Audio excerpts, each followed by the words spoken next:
This is the second Celtic Gentlemen stream, so we've had to cut the beginning and the end off, so it ends a bit abruptly. It's because we have to take the music off, otherwise we'll have hassle. So hopefully you enjoy it, guys. Good evening. How's it going? Oh, not too bad. How are you? I'm all right. I had to play that song then so that everyone could get where they need to be, like. Mm-hmm. You know what I mean? So we're all here now anyway. Well, three of us. Dalton, you there or what? Is he there, Dalton? No. We'll take that as a no. Every week, every time, isn't there? There's always one messing about, like. Well, I've been saying so far we're 2 for 2 on the streams, and only 3 of us have been new. We'll be calling ourselves something like 3 out of 4 Celts at this rate. Oh, there we go. Now we're 2. He's gone. What do you think about Anne Widdecombe then? Have you seen that? I've only just seen the updates literally like 5 minutes ago. Like everything's been breaking on my X like 5 minutes ago.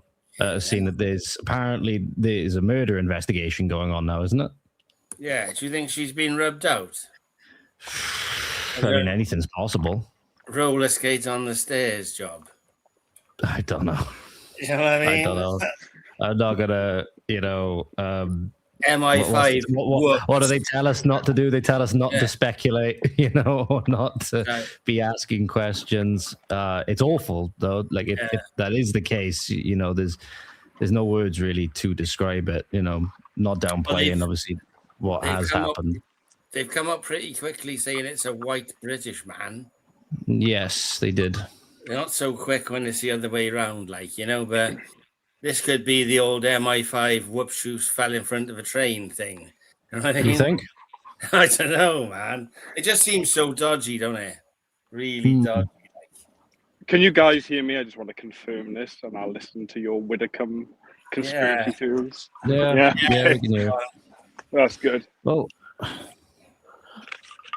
don't know, because I don't really know too much about her in terms of, she was conservative, if I'm not mistaken, right? She was a member of the Conservatives. Reform. Yeah, she's gone to Reform lately, I think. Yeah, she was Brexit Party. She was one of the pioneers.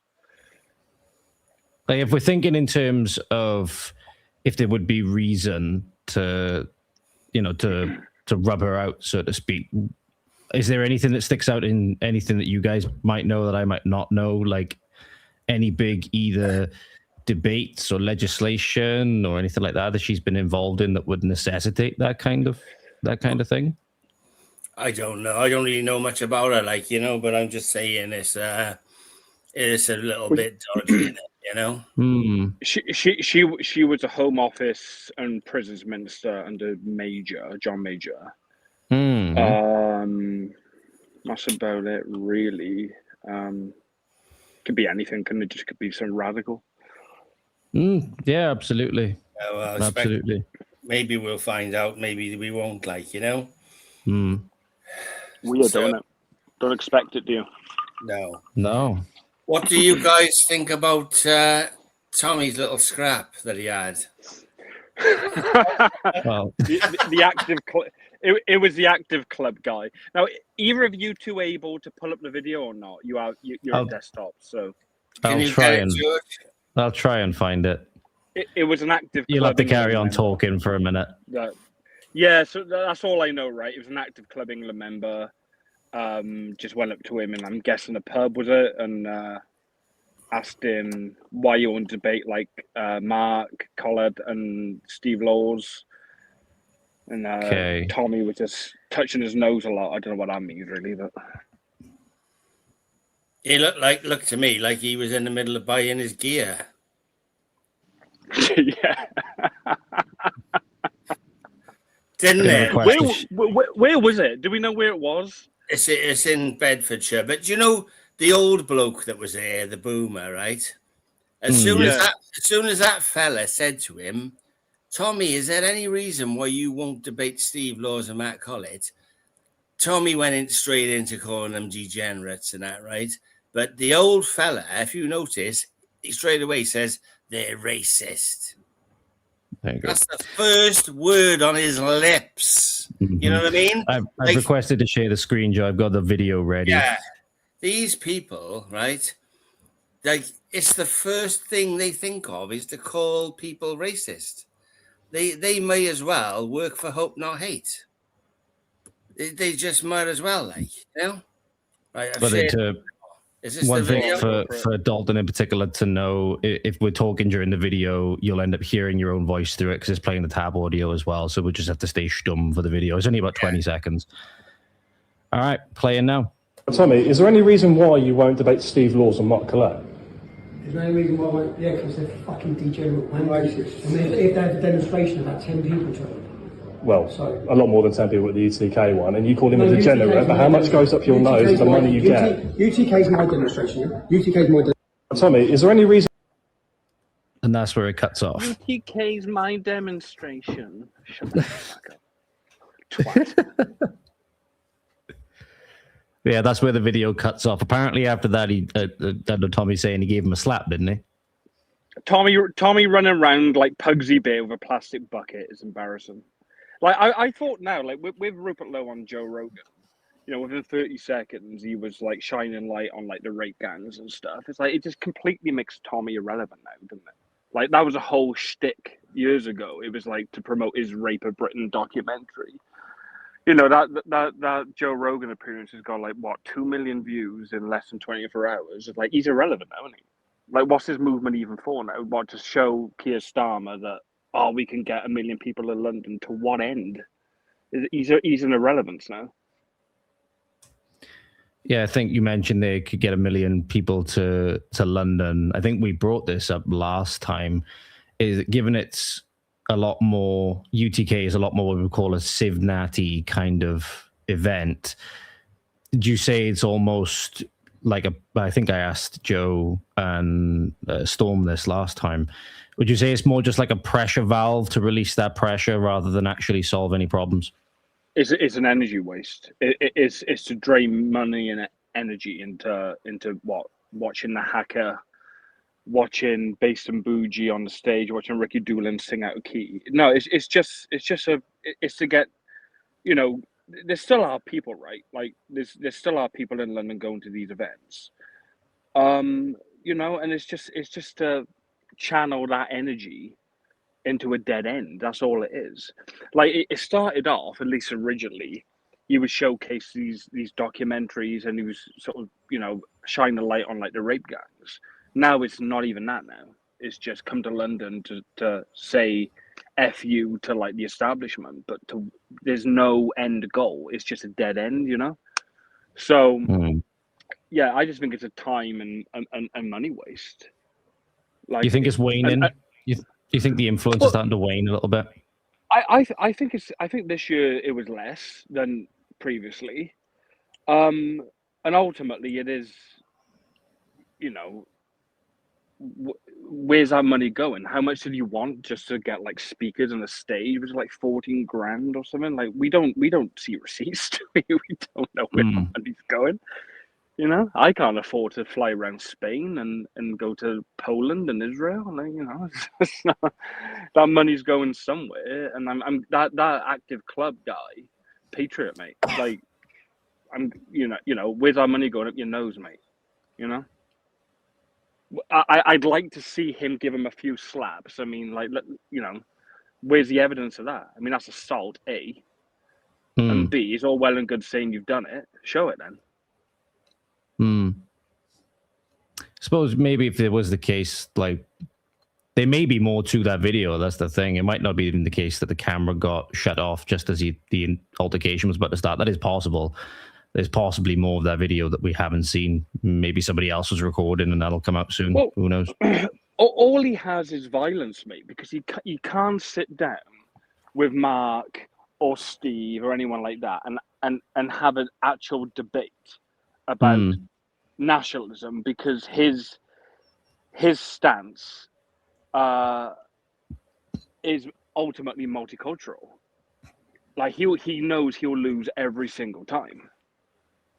You know, you see, like how many videos can we point to, 10-second clips that is absolutely damning on his position? You know, Not only that, yeah. there's been no end of requests from, say, Steve in particular for it. You know, there's been no end of call outs and stuff like that. They've all gone unanswered, from what I can tell. Oh, we're all waiting to see it, mate. Like Russell Brand, you know, he's interviewed Mark before. Like get him to moderate. Get Mark Collett and Tommy on a debate. Mark will run circled around him. You know, I mean, he doesn't have a position that is relevant or viable in the year 2026. Great, you know, Nick Griffin did a lot on the rape gangs. Tommy, you know, I'm not going to take that away from him. He did. But now Rupert is taking it internationally. It makes his position, okay, thanks for your efforts, but like, what else have you got? If you're just gonna like just take good British people's energy away and focus it on this like dead end, essentially multicultural thing, then you're just an irrelevance. You know, I'm like I mean, he is the ultimate grift upon grift. I don't know what like you think, Joe, but I mean, you go back a while with him. Like I just think it's just like I can't even give him the time of day anymore. Oh well, not that I ever did. I mean, he's blocked me now. No. Yeah. Well, it's just gone beyond now. It's gone to it's just a circus. And it literally is that they are paying him to funnel people's righteous anger down dead end streets. Because the people, I see people all the time, right? And they go, "Oh, are you going to Tommy's thing? Are you going to Tommy's thing?" And I say, "No, I'm fucking not going to Tommy's thing," you know? And they go, Oh, I'm going. We got to send a message to Keir Starmer, you know? I'm like, he ain't going to get that message because he ain't going to be there when you do your demo. He doesn't give a shit, right? Like, if people didn't have this outlet, they would be rioting.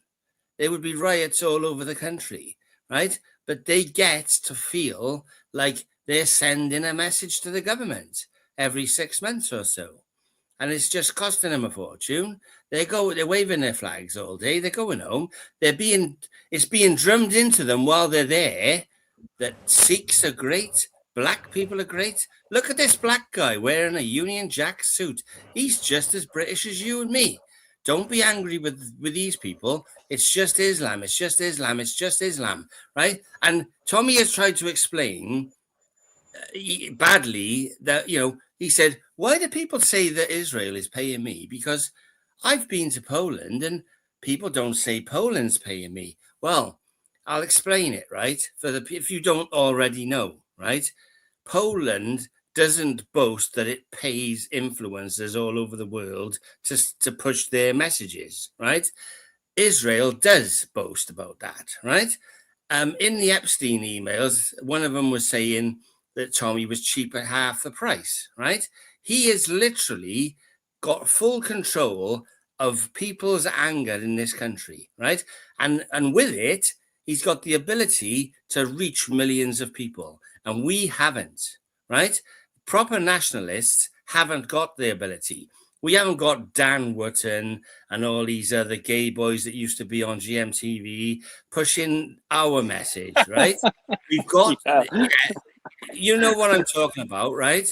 All these people, like Katie Hopkins, with all these people with massive audiences, they're all on May the 16th. Get to London, get to London, get to London. We can't have that.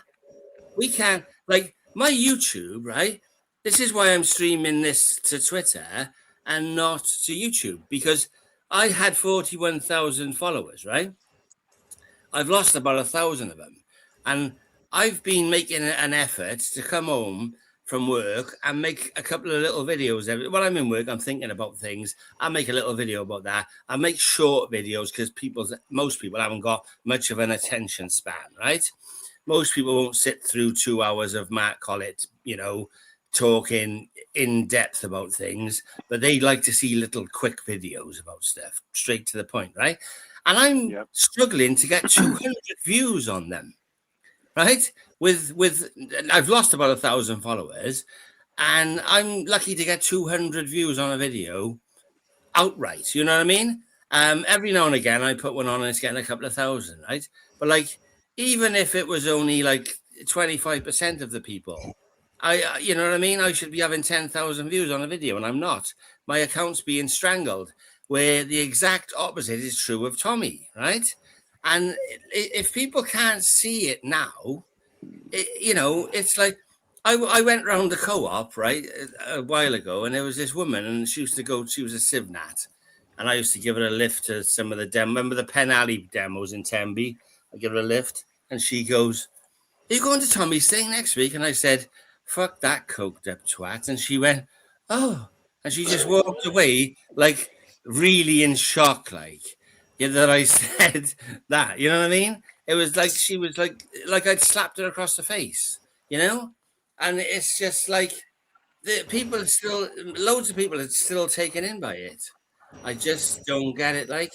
And then the other day he was saying he needed 4 grand urgently, and he's on fucking holiday while he's asking for the money. Do you know what I mean? I honestly, absolutely, the problem is with Israel, right? Is they have admitted that they will pay out large amounts of money to influencers all over the world to push their message, because if they can aim all the people's at Islam, right, it helps them. They want to destroy all the Arab countries around Israel, and if they get people angry with Israel, with Islam, that helps them, right? And the bottom line is they can't have white nationalist parties or groups growing massively in countries without them being in control of it, right? And without them being able to say, no, the Jews are fine, the Jews are just like us, right? Because if they don't control it and control what the people at the top are saying about Jews, then you know where it'll end up going, right? So it's worth every penny to them, right? So I hope I've explained that. And people have said to me they've been there and there's nothing but foreign flags. Last time he invited a load of Iranians there, didn't he? Yep, You know what I saw it mean? with our own eyes. Yeah. There was As a well big Iranian procession this year as well. Israel were, if you don't already know this, they were arming the Argentinians during the Falklands War. And the reason is, go on Grok and ask them, right? The reason is a deep-seated historical hatred of Britain, right? Yeah, 100%. So, Yeah. and there you go. Like, go to a Tommy demo and stand underneath that fucking flag if you want to. But I won't be there with you. No, it's completely co-opted by a foreign agenda. But Yeah. like, if I can diagnose the whole Tommy thing, right, it's called the underdog effect, right? Where they'll support someone who's like ostracized, rejected. They're the outlier. The establishment, they're bad. Even now, right? They'll say Tommy's this fascist, right? Obviously not, right? But they'll see it as like the little guy fighting the system. And what happens then is when it's sort of like, the Overton window, whatever, moves beyond that, they'll continue to double down, and they'll see it against like the system made them this way. They'll shift blame to like critics as the real villains. They'll ignore all the evidence, right? And it's like ride or die, and that's what's happening now, right? Tommy is like completely outgrown. Sorry, the nation has outgrown Tommy, but then you still have these people who are like, oh no, it's ride or die, right? We see it with like Golden with Britain First, right? We see it there. They're hardcore.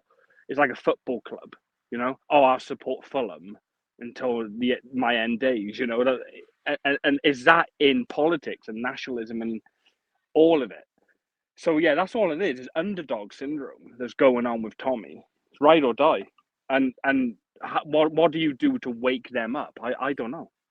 I really don't know. Give him an alternative, I guess. We were in London, Joe, like as you know, and remigration now. We were selling remigration now. We were selling like white replacement, all of this, like the overwhelming positive response we were having from Tommy's supporters. unbelievable. Like, his supporters are our supporters, It's just that they're locked in this sort of like carousel. I suppose the one thing I was going to say to that, I've got some screenshot to share as well whenever anyone's ready. It's just the contextual image of Bannon from the chat from the Epstein files saying the Steve Bannon, cheap at any price. Yeah. So that's ready to share whenever. Who's in control of that? There it is. So that's for anybody who hasn't seen it. That's just the what Joe was referring to earlier. I suppose you mentioned there. Is it Sarah from Advance UK? Sorry, it's a Sarah from Advance UK. What's that now? Like Advance. I forget. Art on X is Advance Sarah. I'm not sure, but she's in Advance UK. She literally was like all of the Epstein file X-Files. I think you said all the Epstein file stuff dropped, and literally like 1 or 2 days later, she was like putting up selfies with Steve Bannon. It's like bad time, love, for that. I hadn't seen that, but yeah, comically bad timing. I'll see if I can find it. Wait. Comically bad timing. Where'd he go? Anyway, the only thing I was going to suggest was he mentioned there, was it the underdog effect or something like that? I suppose the way then you would go about sort of dismantling that is, for example, the allegations and any proof that might exist that many people say that he is a sponsored asset, essentially, whether it's in these messages we just saw, whether it's in allegations of being paid by foreign governments, whom we've just discussed now. That would not be indicative of an underdog. Somebody being sponsored from the people at the very top, the ones that we all have the problems with, would be the exact opposite of an underdog. But yeah, I think many people are still seeing him as the representative of us, just the regular people who do have their backs up against the wall, who are the underdogs, and that's why they resonate with him so much, especially just coming from a regular background, seemingly like all of us have, and now having this voice that many of us don't, all of us don't have necessarily, many of us may never have. They see a kind of, and I use this word deliberately, from some of the stuff we saw in London, a savior figure. You see people online say they want to essentially make him a saint. Some of the decorations or some of the placards, like on the big tall sticks that you can get them, like you put like war banners off of. You had like the Shah, and you had Tommy being represented almost Christ-like and saint-like. Yeah. So you have these people that they've been caught up almost in like a cult-like worship. I think it's where you acknowledge the good things that he has done, and maybe starting out with good intentions, but then there are some things that are very, very puzzling. Then, like we've talked about the glazing of the Sikh community. Even doing so, as far as I'm aware, there was a post that he put out not long after the news about Henry Novak's murder. Because I mistakenly thought that was recent, when it turns out it was back in December, glazing the Sikh community, and then saying that, was it in the interview, one of the interviews he had in Israel, when they were talking about who'd be welcome in Britain and stuff like that? He said, who are British people? And he said, not white people. That was like his instinctive kind of response. Well, there's a lot of things there that you can point to. There's valid criticisms there, but then you have people, they kind of just shut it down because it's almost like criticism of like a cult leader, and they can't allow that. You know yourself, the rally they had in Southampton that turned into a riot. I think Tenkoni was there from UKIP, Tommy was there, and within like Tommy spoke within minutes, they were talking about radical Islam, and it's like Islam didn't kill Henry Nowak. A Sikh killed Henry Nowak. They're desperate to make it. They want to get away from that sort of ethnic question, right? They don't want to say, "Oh, it's South." Like if we're looking at ethnic lines, a Sikh, a Muslim, whatever, depending where they are, right? To us, the South Asian, right? Is South Asian. They don't want to say, "Oh, it's a South Asian issue. We have a South Asian problem. It's Hindu, Sikh, Muslim. It doesn't matter. Same part of the globe." Tommy is desperate to shift it to a religious issue. and ultimately, to me, it's irrelevant. They're all foreign. Oh, You know, these is that your dog or your? it was indeed my dog. Yes. Yeah, yeah. Like I say, you know, it's he's desperate to make it an Islamic issue because that is beneficial to the to Zionism. It's beneficial to whoever that is, right? Who the agenda that's essentially paying him, right? He's a journalist for the Jerusalem Post, for God's sake. You know, I mean, we want to talk about propaganda. But to me, it's all, they're all foreign. I don't want these clannish tribal warfare playing out on our streets, mate. You know, I mean, Hindu, Sikhs, you know, Muslims. These are just South Asians fighting each other. It was perfectly fighting encapsulated us. with. Go on. Go on, mate. I was only going to say it was perfectly encapsulated with the fact that France knocked Morocco out the World Cup and you had riots in London. Well, there we go. There we know? go. I did, by the way, I sent you on Telegram the link to Sarah White from Advance UK. Oh, okay. Radio. Glowing, if you want to pull it up, glowing Steve Bannon a few days, believe it or not, can you believe it? A few days after these files dropped, where he was all over the Epstein files. He's photographed of Epstein. Yeah. Right. It might just be a thing because I can't It's a get tweet. Telegram on my computer. I can't get Telegram on my computer, but I'll put the link somewhere I can access it and bring it up. But it'll just take me a minute. You know, I don't want to go too heavy on Epstein as ties to sort of like Zionism, but it's really funny how Steve Bannon, he was a big pioneer to the Free Tommy movement. He's linked to all these sort of things. He's linked to Epstein, and then you look at Advance UK. Any sort of question? Do you remember this video that came out where she was, the woman asked a question to Ben Habib, and she was like basically booed and shut down, talking about Israel and Zionism. You know, Yes, like I do Advance remember UK. that. Yeah, unbelievable. I do remember that.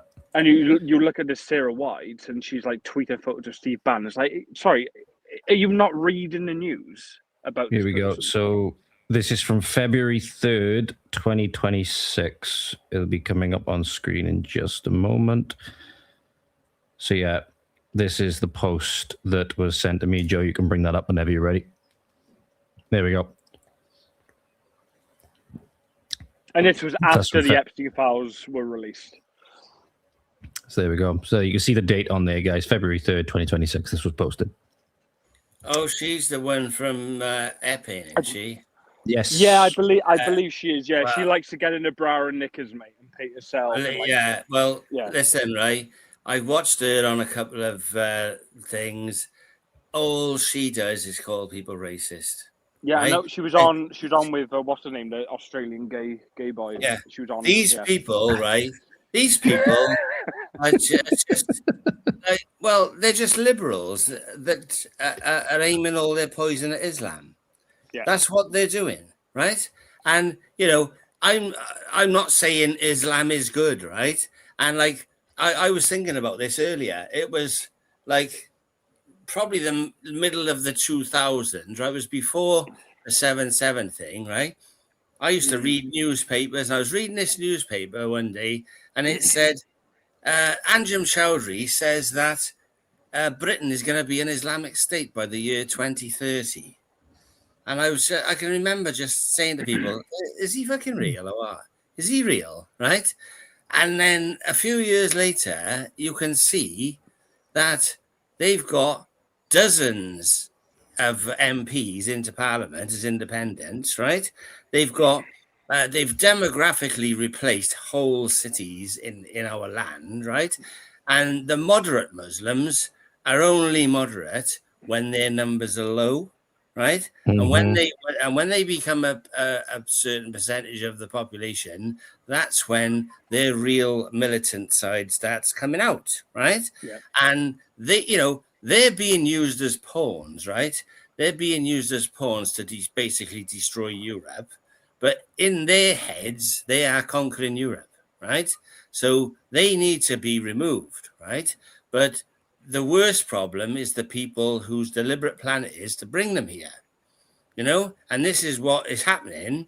And we've got people going on to demonstrations, waving the flag of the people who are bringing them here, and promoting the wars that they're pushing. With like that video with Tommy, he was saying, have you ever known any problems with the Iranian community? Never, ever, never, fucking ever. And all you've got to do is Google Iranian rapist, Iranian knife attacker, and there's hundreds of cases, right?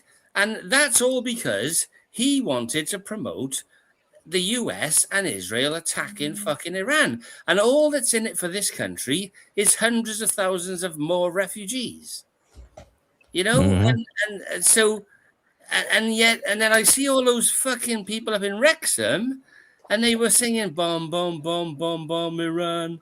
Are you normal or what? Do you think that murdering Arabs abroad is going to bring peace to our land when we've got so many of them here? And bringing about 2 million as well. 2 million refugees here. And you also got to think that it's not going to be just refugees coming in. It's going to be a lot of people are going to try and disguise themselves as refugees that want to do us harm. It's their it's their troops. They literally said that they were going to send an army to Europe posing as refugees, right? And our governments and the EU and all the other European governments, their response to that is to say, well, bring more of them. It's unbelievable. But it's not. You know now that at this stage it's not stupidity, right? This is deliberate, right? And even today, I read that 80 Labour MPs have signed a letter to Andy Burnham demanding more fucking refugees come here. There's more voters, mate. Oh, we don't have enough, Joe, do we? We don't have enough. No, we haven't had enough murders then, have we? It's just like all these things that are happening, and the people sat in our parliament are doubling down and wanting more of it. I thought that it's kind of like a weird kind of Labour humiliation fetish they seem to have, because what will happen is these groups will get so big and then they'll vote for their own candidate based off the ground that they were able to gain under the Labour in particular, and some instances Conservative as well, but predominantly Labour, who are trying to pander to them for votes. And the minute they get big enough, they vote for their own person anyway, and they get voted out themselves. It's just them that suffers the punishment last after we've all had all manner of atrocity. Kind of like we are having to suffer for this kind of weird political humiliation ritual they've got going on. Oh yeah, because some of them are in on it. Some of them know exactly what the plan is, but some of them are just so left-wing retarded that they actually think they're doing something good. And it's a mixture of both of those things. There's some people are definitely in on the plot. Other people are just retarded.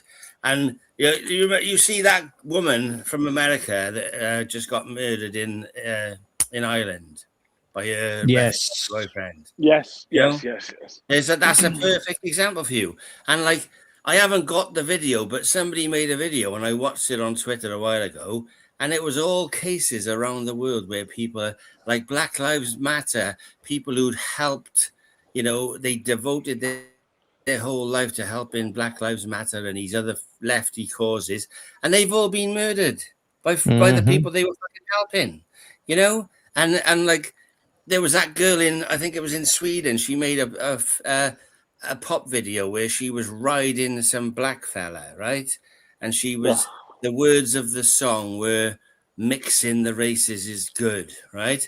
You can probably find this video, right? The first I've heard of that. Oh, Goldstein Records probably. Well, it was called, if you look for it, you'll probably find it. It's called something like "Mix It Up." and it was all about race mixing, right? And this girl was a beautiful blonde, right? She was riding this African in the video, right? Literally, and saying how great it was to mix up your races and make beautiful babies and all this thing. She got found dead, stuffed under some rocks, and she'd been raped and murdered by a foreigner, you know? And it's just happened so many times, like, and it's hard to feel sorry for them, isn't it? I'm trying to find. I just feel just sorry. I feel sorry for their family, because I imagine if it was one of my kids, you know, I would be devastated. If there's It reminds nothing you me can of do to snap them out of it, and they end up getting themselves murdered to prove a point. And I said to my missus the other night, this woman in Ireland, if you could bring her back from the dead for 5 minutes and tell her, well, you know, that'll earn you love, she'd probably call you a racist. You know, mate. It reminds me of Keely Bunker. Do you remember her, Joe? Yeah. Yeah, 20th birthday, and old school friend was like, "Oh, I walk you home, love," you know, and she trusted him because she knew him from school. And he like, I think he raped her. I'm not completely sure. Did, I yeah. think he did, yeah. And strangled her to death and just dumped her in like the bushes. Yeah. And that was a lifelong friend. That was not. That was a lifelong friend. Yeah. Some black lad she went to school with. Yeah. You wouldn't want to be bumping into him if he wasn't your fucking friend, would you? You know what I mean? Well, that's the thing. Yeah, that's somebody that she actually trusted to walk her home and get her home. Yeah, safe. yeah. And then, well, Speaking of Ireland, right? Go on, mate. Go on. Go on. What are you going to say? I was just going to say, like, I remember, like, I remember watching a stream of some like demonstration in Ireland, some Dublin somewhere, I think, or some village outside, and they literally moved in a bunch of migrant illegals, like overnight. It changed the demographic of that village overnight, right? Mm-hmm. And one of the illegal migrants got all chopsy and stuff, and went up to the fence and was like, "If you don't start wars in our country, we're displaced. We have to come to your country to escape your wars." And I'm thinking, fucking Ireland is starting wars in like Africa, the Middle East. It's like they don't even know what country they're living in. They don't even know like the politics of that country. Do you know what I mean? Like to them, it's all the same. Like, nor do they care. Yeah, Ireland starting wars, mate. Yeah. Left, right, and centre. And the only words a lot of them know are "Gibbs me." What's that? That's real. You know, have we seen that video of Patrick Christie was over in Calais interviewing one of the, you know, quote unquote asylum seekers, you know, that was coming over and saying about how privileged and how easy the people in the UK have got it. As like, literally one of the only words you know how to say in English was "gives me" or "gives me." Yeah. Gives me house, gives me food, all that stuff. That's what they're coming. I'll see if I can find the video. They're only coming for the Gibbs, like the freebies. See if I can find it now. But that's the thing, and it's just, I mean, don't even get me started on fucking Ireland. Absolutely. Well, there was that thing there yesterday. They nicked a guy for putting a mosque on top of the bonfire, didn't they? Did you see that? Well, you know, like last year, right? Because I think last year they had a big effigy of, it was just like a bonfire, and it said "Stop the boats." Like this year, they've really upped their game. They've gone from "Stop the boats" to just a mosque. Yeah, I mean, it's absolutely insane. Well, this is the problem. I've got a clip of that ready to go as well. I'm just getting a clip ready of the guy over in Calais. If you want to watch that as well. Yeah, we'll watch that. I was just going to say, you know, that just, you know, before they started to really, really up their game on flooding us with foreigners, who many of whom intend us harm, right? They passed the laws that allow them to jail us for displaying things that they can say are offensive. Mm-hmm. Because, like, you know, someone's put a mosque on top of the thing. There was the guy that did the Grenfell Tower. He made a copy of the Grenfell Tower. He got found not guilty in the one trial, then they retried him and done him, right? there was a fella on the EDL demo, and he'd had a tattoo on his side of a mosque with like an explosion on the side of it saying "boom," and he was arrested. He was arrested and done for that, right? But it's pathetic. It's absolutely, it's, without free speech, there is no freedom, right? And I told you what that copper threatened to nick me for at the Drag Queen Story Hour, because I had a banner which said "Not today, Satan," right? And he said that could be offensive, and I said, "Who to?" And he said Christians. I said, "Well, I'm a Christian. I don't find it offensive." And he said, "I'm telling you, if you display that, I'm going to arrest you." So I had to put it. I had to put it behind the wall because I wouldn't have been done for it. I'm pretty sure I would have got no further action, but I would have been arrested. I would have spent the day in the cells. They would have probably got a warrant and searched my house as well, right? It just wasn't worth the hassle. But like these hate crime laws, right? And like Muslim groups and Jewish groups are constantly fucking demanding more hate crime laws, more hate crime laws. Even when they're attacking each other, they want more hate crime laws for us. And it's just like we've got far too many hate crime laws as it is. We've got a police force that's nothing more than a Facebook enforcement unit, right? Going around people's houses telling them they need to take posts down, if not arresting them. We need guaranteed freedom of speech as well as mass deportations. We need to be able to say whatever we want. It's quite clear. If you threaten to kill someone or something like that, then obviously it's an offense. But saying something that somebody may find offensive, that's bullshit. It's actually bullshit. And every time something happens, it's like the Bondi Beach attacks in Australia. That was Arabs shooting at Jews, and those Jews have demanded hate crime laws, which won't affect Arabs in any way, shape, Native Australians. form. It just basically silences the white Australians. And they're saying it's the tightest hate crime laws anywhere in the world. I know. And they're still, if you read Australian news, they're still saying it doesn't go far enough. And that's the same as this country. Doesn't go far enough.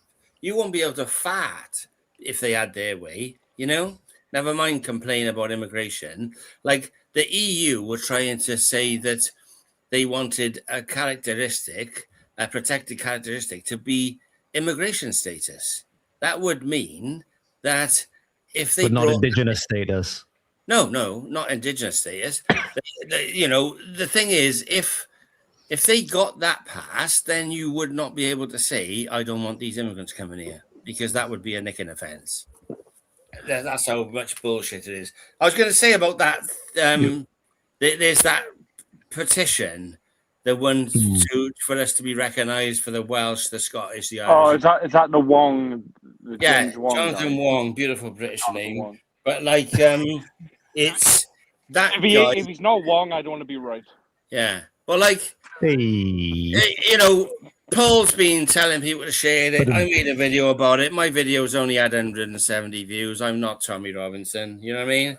But like, it's just not going anywhere. It's not going anywhere. Like the Save Europe Act is a better thing, which is they want 1 million signatures to present to the EU to say that the all the different races that make up Europe need to be protected, and we need mass deportations of foreigners. They've only got 500,000 signatures on that. Of all of Europe. The whole of Europe. Like, I've been sharing the absolute fuck out of it, right? Because, like, the girl that's doing it, that Eva, she went to Tommy's thing, but like, I don't hold it against her because he's in charge of controlling everything, right? And some people say she's a Zionist, but I've looked into it and it doesn't say that she's a Zionist, right? But at the end of the day, they're doing good work anyway, right? Yeah, and you can't just look at everyone and think that they're an infiltrator or a Zionist, can you? Right? I think this is a good thing, but they're struggling. They've only got just over 500,000 on that now. Like, you know, that's the Save Europe Act. Look it up. You Google it. There's videos on YouTube, and it's all over X as well. Like, but this is my whole thing, Joe. Right? Is like, it's I've tweeted about it a little bit recently. Right? It's enemy fixation syndrome. Right? They would, some people would not retweet that because they'll say she's a Zionist. It's okay, right? Fine, she's a Zionist, but the act or the policy or whatever it is it bad? Sorry, regardless of if she's a Zionist or she's Jewish, whatever, I if don't she's going to think she is keep anyway. her state. No, Yeah. she might not be anyway, right? But Yeah. it's irrelevant. If our people are secure, fuck it. I'd rather my people secure, and I'm not going to risk that on fixating on if they're Jewish. Yeah. Well, there's some channels, they just, everyone that pops up, he's a traitor, he's an infiltrator. Exactly. He's at, so if we were to go with that, then what do we do then? Just go and sit in the fucking cupboard, is it? You know what I mean? And just put a pillow over your head. Because that, you know, you're never going to fight for anything, are you? If you're going to assume that everyone that's trying to do anything is just give up. a bad actor, you know? And I would suggest that's even more dangerous, isn't it? It's like they rather you give up because it's never good enough. It's never good enough, so let's just give up. Yeah, I think they want us to think like that. They do. That's my whole thing with like Restore in a minute, right? Like, I don't know if you want to go into this or not, but like, you know, look, I'm the first person to say I'm not happy about some things he said, but like at the minute, you know, the top dogs in Restore, they're saying estimation of about 10 million people they want to deport, right, from Britain. We can argue the semantics of that, the logistics of it, whatever. 10 million people. Would we give up 10 million people deported, shave off 10 million people, right? For what? Because there's a few bad eggs in Restore, there's a few Zionists who answer emails. We're going to give that up? To me, and because Rupert Lowe didn't go on Joe Rogan and within the first 30 seconds go, it's all the Jews. Exactly, because he doesn't want to put people in concentration camps day one.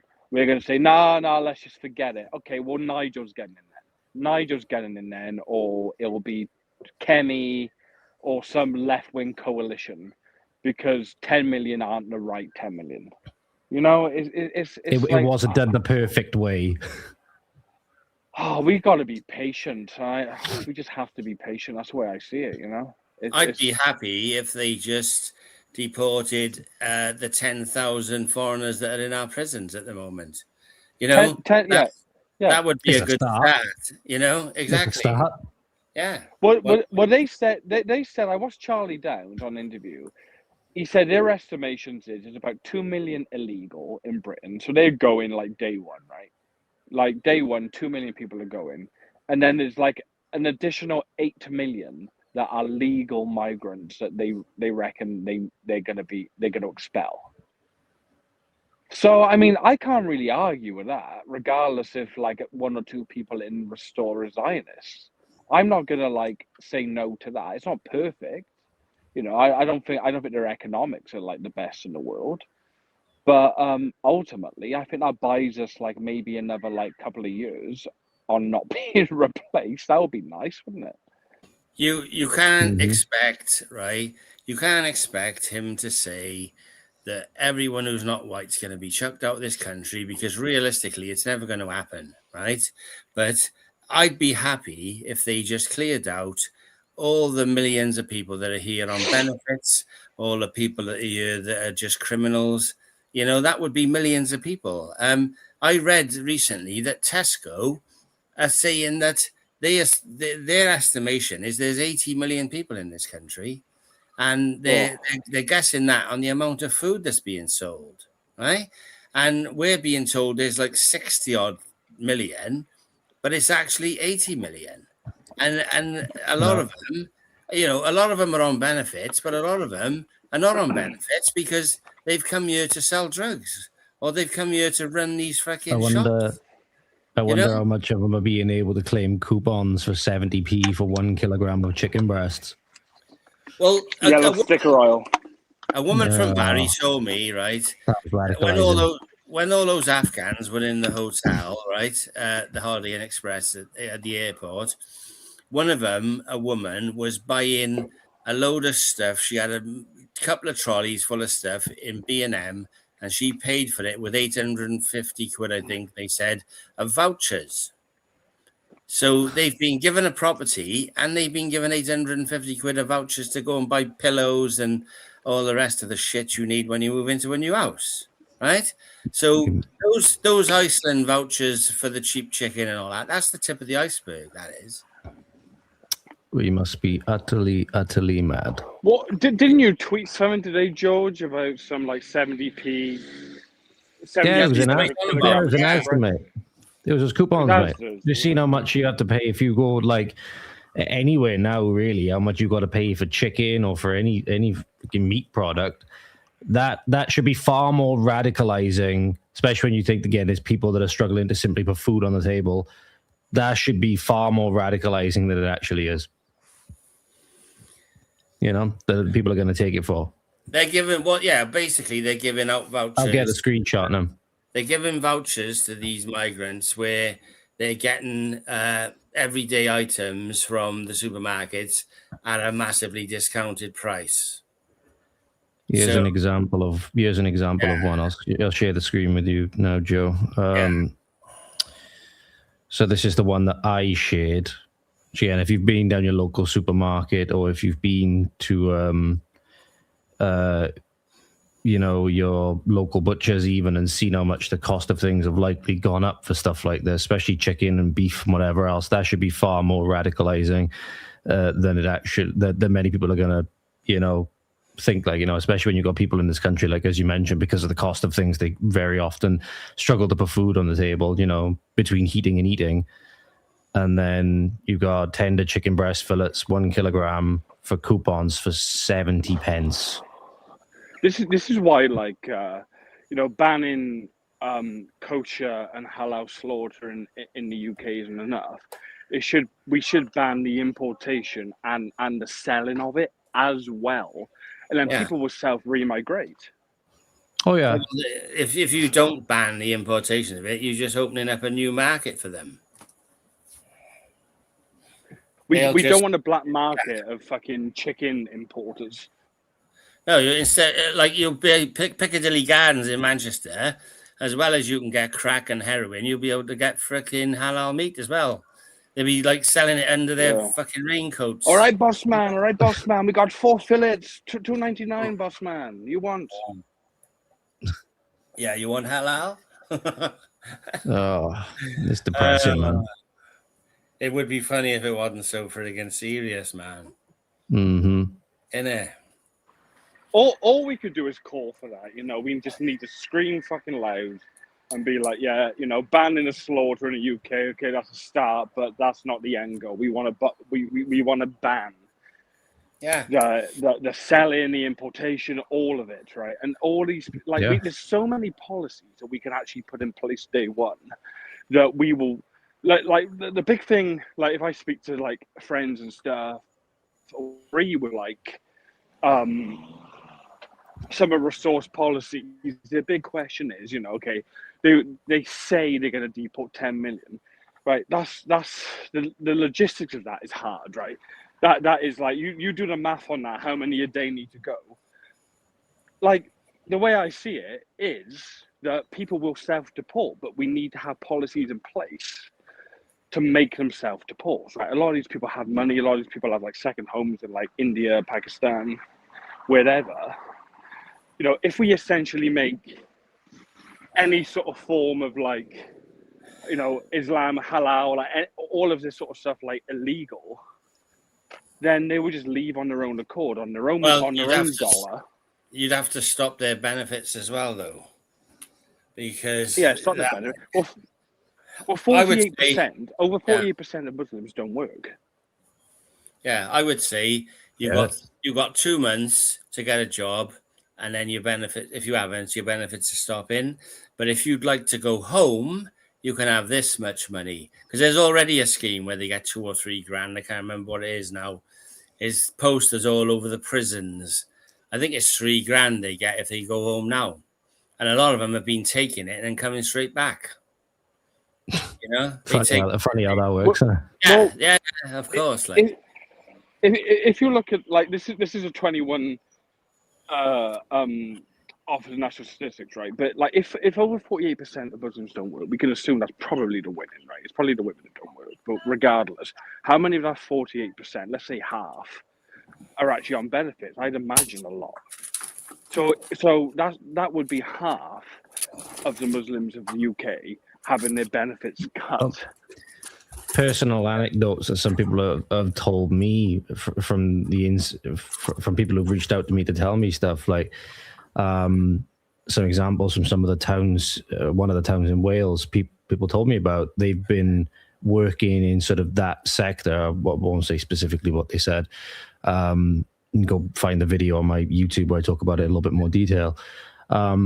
When they first started, it's very rarely you'd see any foreign person of whatever origin come in to claim any kind of benefit or anything. 20 years later, this completely switched on its head. You know, it's you very rarely see a British person. You know, once every couple of days, this person was telling me.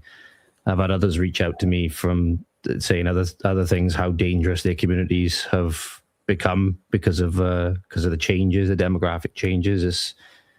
People don't see it. Oftentimes these people are too scared to speak up, even in a private context of reaching out to somebody to talk about it or whatever, because you never know how these people are going to react. A lot of times, you know, you become discordant from like this unholy choir of political correctness. The next thing you know, somebody's grassing up to your boss or something like that. But it is getting really, really serious, like, and on the benefits thing, it's become completely switched on its head. I think in terms of immigration, we're in a really unique position because Wales is still very much like indigenous, right? What are we, like 98%, 97%? But I'm sure you can relate, right? I look at my town and I can physically see with my own naked eye the demographic change. Like since 21, it's clearly the Boris wave. I can see it. I went from like, I might see a non-white person in my town, maybe one in like 3 months, right? Even when you go in like coffee shops and like supermarkets where you would normally see an ethnic minority, right? You never see it in my town, right? We see like the odd one or two in a couple of months. Like now, it's just like, it's unreal. It's like, I might as well be in like Bristol, you know? And this is in the last 5 years, you know? It's like, that's a quick, and because it's so quick, and this is ultimately where Boris failed, but ultimately his failure, I think, is our gain long term, is that you cannot not see it. Do you know what I mean? So it woke a lot of people up, I think. And you mix that with like COVID and like everyone just doesn't trust the establishment now anyway because of COVID. Yeah. That sort of like mixture has made people kind of go to our favor a little bit and be like, you know, I know in my job and things like that, you know, everyone is kind of racially aware now, more than they used to be like 10 years ago. Yeah, well, Boris in a way is our Boris could be our savior in a way. Don't go saying that. Don't go letting yourself get fucking out. No, he's fucked up, mate. He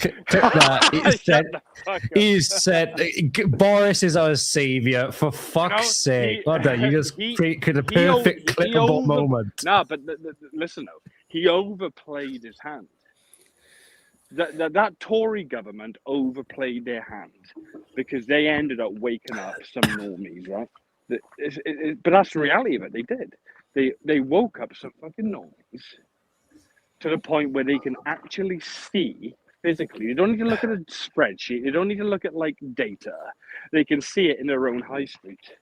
Everyone is saying, "Fuck it, there's a lot of Turkish barbers around here, innit? I live in the valleys, boy." Do you know what I mean? And everyone sounds is saying, like you quoted me. Oh, I sound like you, mate. Yeah. Sounds like you quoted me. I mean, like, yeah. But it's true, though, no? I mean, it's like, can you not see the demographic? And we live in a 98, 97% indigenous white Wales, right? And we can literally see the demographic change. Fucking imagine we're living in fucking England when it's I don't like probably think less we than do that. 70%. I don't think it's that. It's a lot more than that. I looked up Cardiff recently, and it said that Cardiff was like 26% non-white. And Terrifying. if you go to Grangetown, right? I used to work for Brains pubs, and I was doing maintenance on the pubs, right? And I was always in Cardiff, and I was basically sat there when when people were going to school and when people were coming out of school, right? And that's the time when you really notice it. And if you go to Grangetown at like 3 o'clock in the afternoon, like I had somebody in the van with me who said, who wasn't one of us, who said, fuck me, it's like we're in India, right? That's how bad it is. Thousands and thousands of Indian kids on the streets in school uniforms, and there's hardly any white kids. I had a You very go to similar Grangestown experience at 3 myself. o'clock in the afternoon and see what it looks like. It looks like fucking India. I Right? was on my way somewhere to interview someone for the podcast around about 3 o'clock in the afternoon, and where the sat nav took me to get to this place just happened to take me down, and there was a school there, and it was very similar to what you just described. Yeah. I won't say where the place was, but I would be sat outside pubs 7, 8 o'clock in the morning waiting to be let in, right? And nice early start. All the women, like, because I'd have to paint kitchens. Weatherspoon, do they? To paint the kitchens and do little jobs before they open and start prepping, right? But like I'd it's be 5 there o'clock early. somewhere, but it's 5 o'clock somewhere. Yeah, exactly. But my point is the amount of women in full burqas walking all their kids to school, and they've got like 6 or 7 kids trooping behind them, you know. And I'm not talking about 1 or 2. I'm talking hordes of them, right? And it's like as if it feels like you're in their country, not that they're in ours. Mm-hmm. And this is what I mean.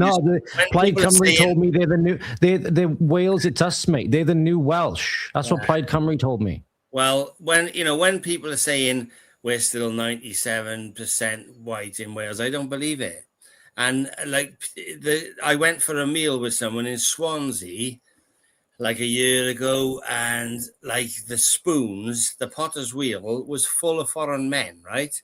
Or like Arabs, and they were all sat outside, and all the women walking past were being like, ogled and harassed, right?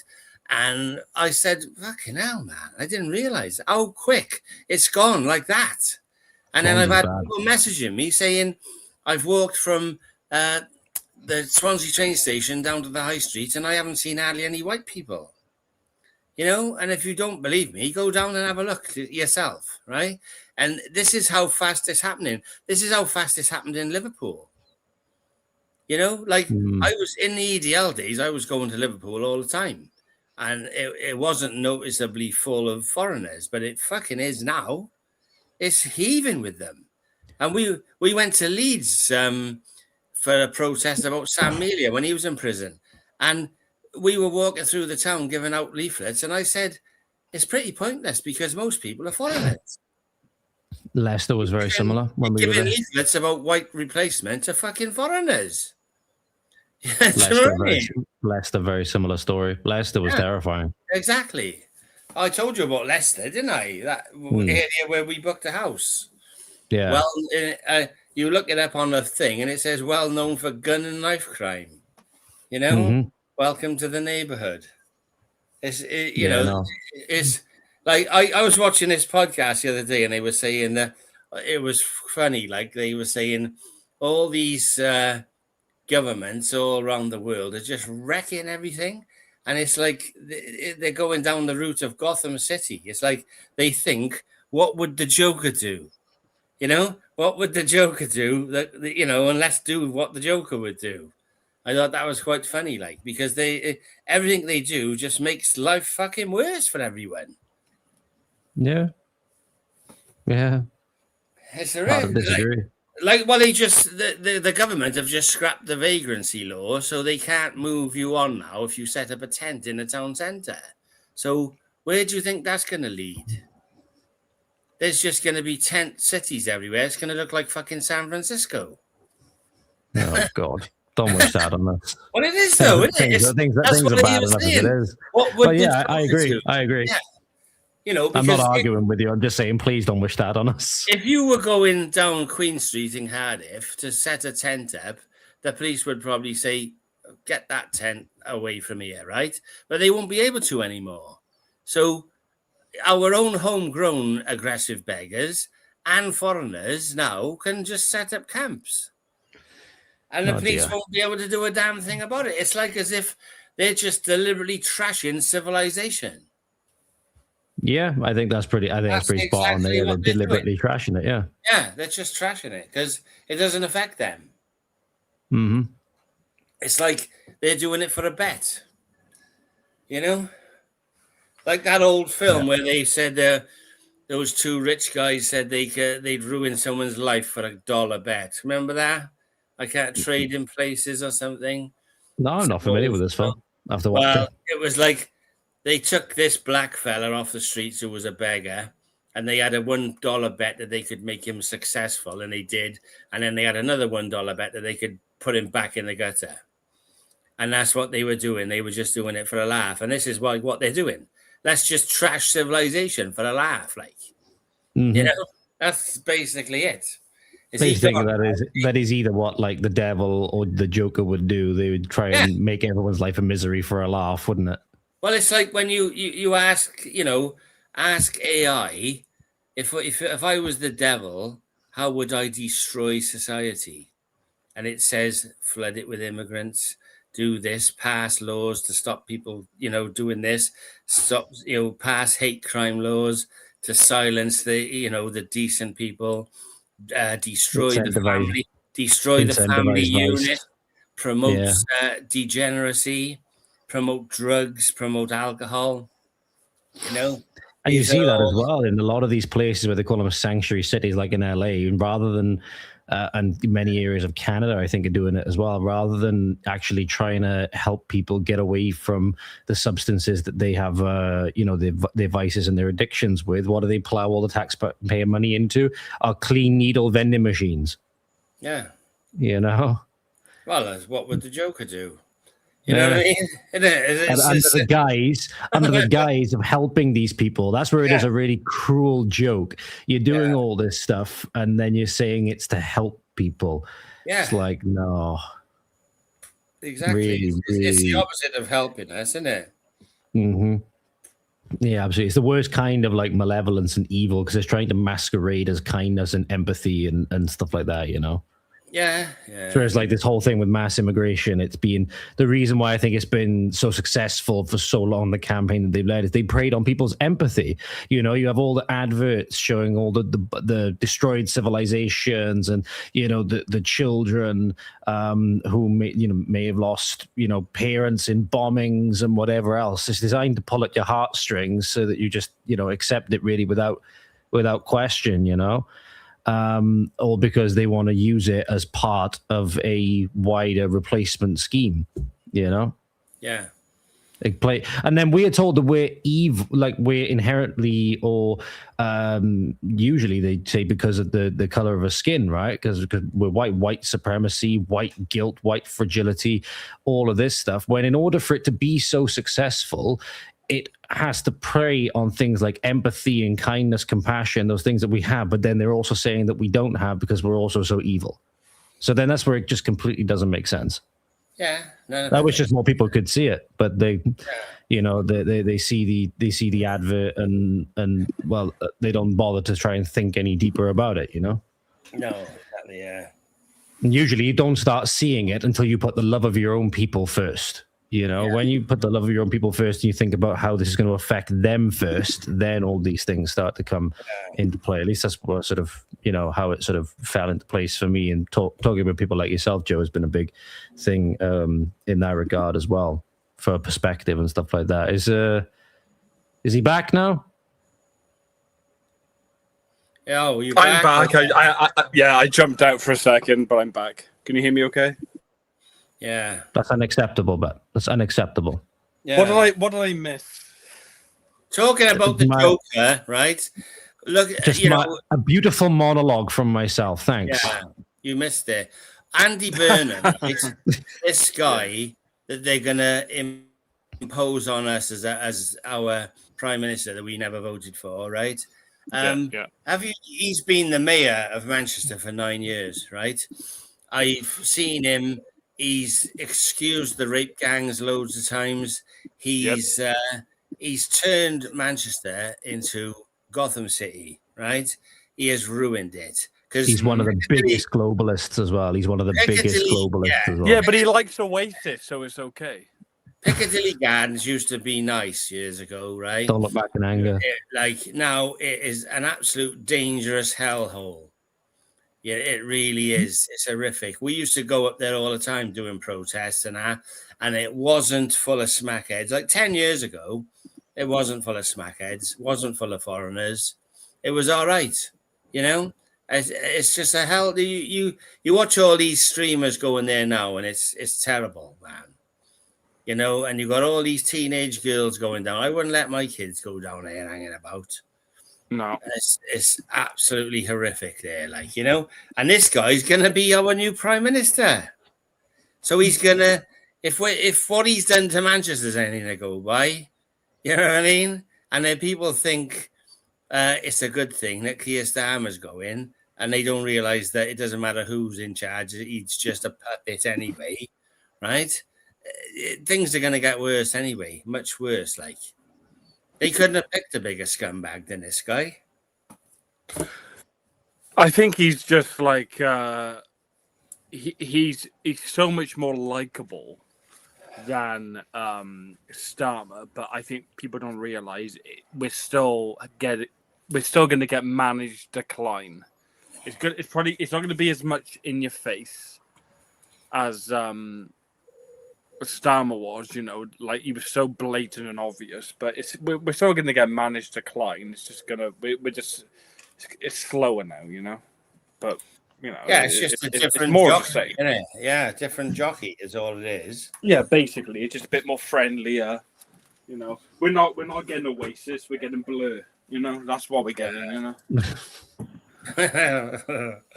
You know what I mean? Not getting Oasis, we're getting Ribena. No, but yeah, we're getting the Gorillas. That's what we're getting. Literally. No, don't you feel good? Say, don't you feel good? No, I don't, mate. I absolutely don't. Should we have boiling hot. I feel sick. It's horrible, this weather. Like, I was going to say, should we talk about what's been happening in the Senate? Like, because... if we have to. We have to. No, because, Don't you know... sound too excited, mate. You know reform, right? Yeah. I know that we don't like Farage. He's a knobhead, right? But some of the people that are in the Senate representing reform are doing a really good job of taking Plaid and Labour to task, like, because they've had 26 years of just doing whatever the fuck they wanted in there, you know? And now, at last, they're being challenged and they don't like it. They're having eppies about it, you know? And it's really good to see. I'm loving it. I am. Just seeing them being challenged on all the money they've wasted. And I was looking at some stuff yesterday about how much they've spent on the anti-racism Wales plan. I got all this information. I haven't had time to go through it. They've spent an absolute fortune on an absolute load of shit, you know? And like, they've been buying canoes for tribes in Peru. The Welsh What? What the Fuck you. Wait, what? Do you think I'm joking, right? Like, they've spent millions on planting trees in Uganda. They have bought canoes for tribes in Peru, right? I thought they had kayaks. I don't know what it is, right? They've spent money on swimming lessons for girls in foreign countries. I'm not even joking. Well, there you go. They need more than fucking lessons, don't they? Right? But my point is, I'll put this video together. It's going to take me a little while, right? But all the information is there. They have wasted a fucking fortune, right? And the NHS in Wales is fucked, right? It's the worst in the country. People's grandmothers have fallen, and they've had to wait 16 hours for an ambulance, right? Around here. And I says to my missus, if she was ill and she had to go to hospital, I'd chuck her in the car and take her. I wouldn't wait for a fucking ambulance. I would have to take her because I have you know, personal experience with that, mate. Like my so do I. Right, my great grandmother, she was 102. Yeah, she fell out of a stair lift, right? 102, mind. And she was at the bottom of the stairs and phoned the ambulance. Don't move her, don't move her, don't move her. It was literally like 9 hours. You know? Yeah, that's what I'm saying. 102. 102. Well, when I was curled up on the toilet, nearly dying because the meningitis I had back in 2023 was turning septic, they said that it would have been 6 to 8 hours wait for me for an ambulance. It literally would have been a case of if we had waited for that ambulance, I would have died in my mum and dad's house. So that's my personal story. You know, they had to literally bundle me into the car, right? and take me down to the hospital. Otherwise, I wouldn't be here. The NHS is ruined, right, in Wales, and it's been Labour and Plaid, right? They can say, well, Labour were running Wales. They were in a coalition with them, right? They've been hand in glove for years, right? They've ruined the NHS while spending all this. They've spent millions on planting trees in Uganda. I said last time, I did a freedom of information request, right? We've got to the stage now where I'm doing freedom of information request to the Welsh government, and they're refusing to give me the information because they know who I am, and they're saying it's not in the public interest to give it to you, and it could put people's safety in jeopardy to give you this information. They've started saying that to me, right?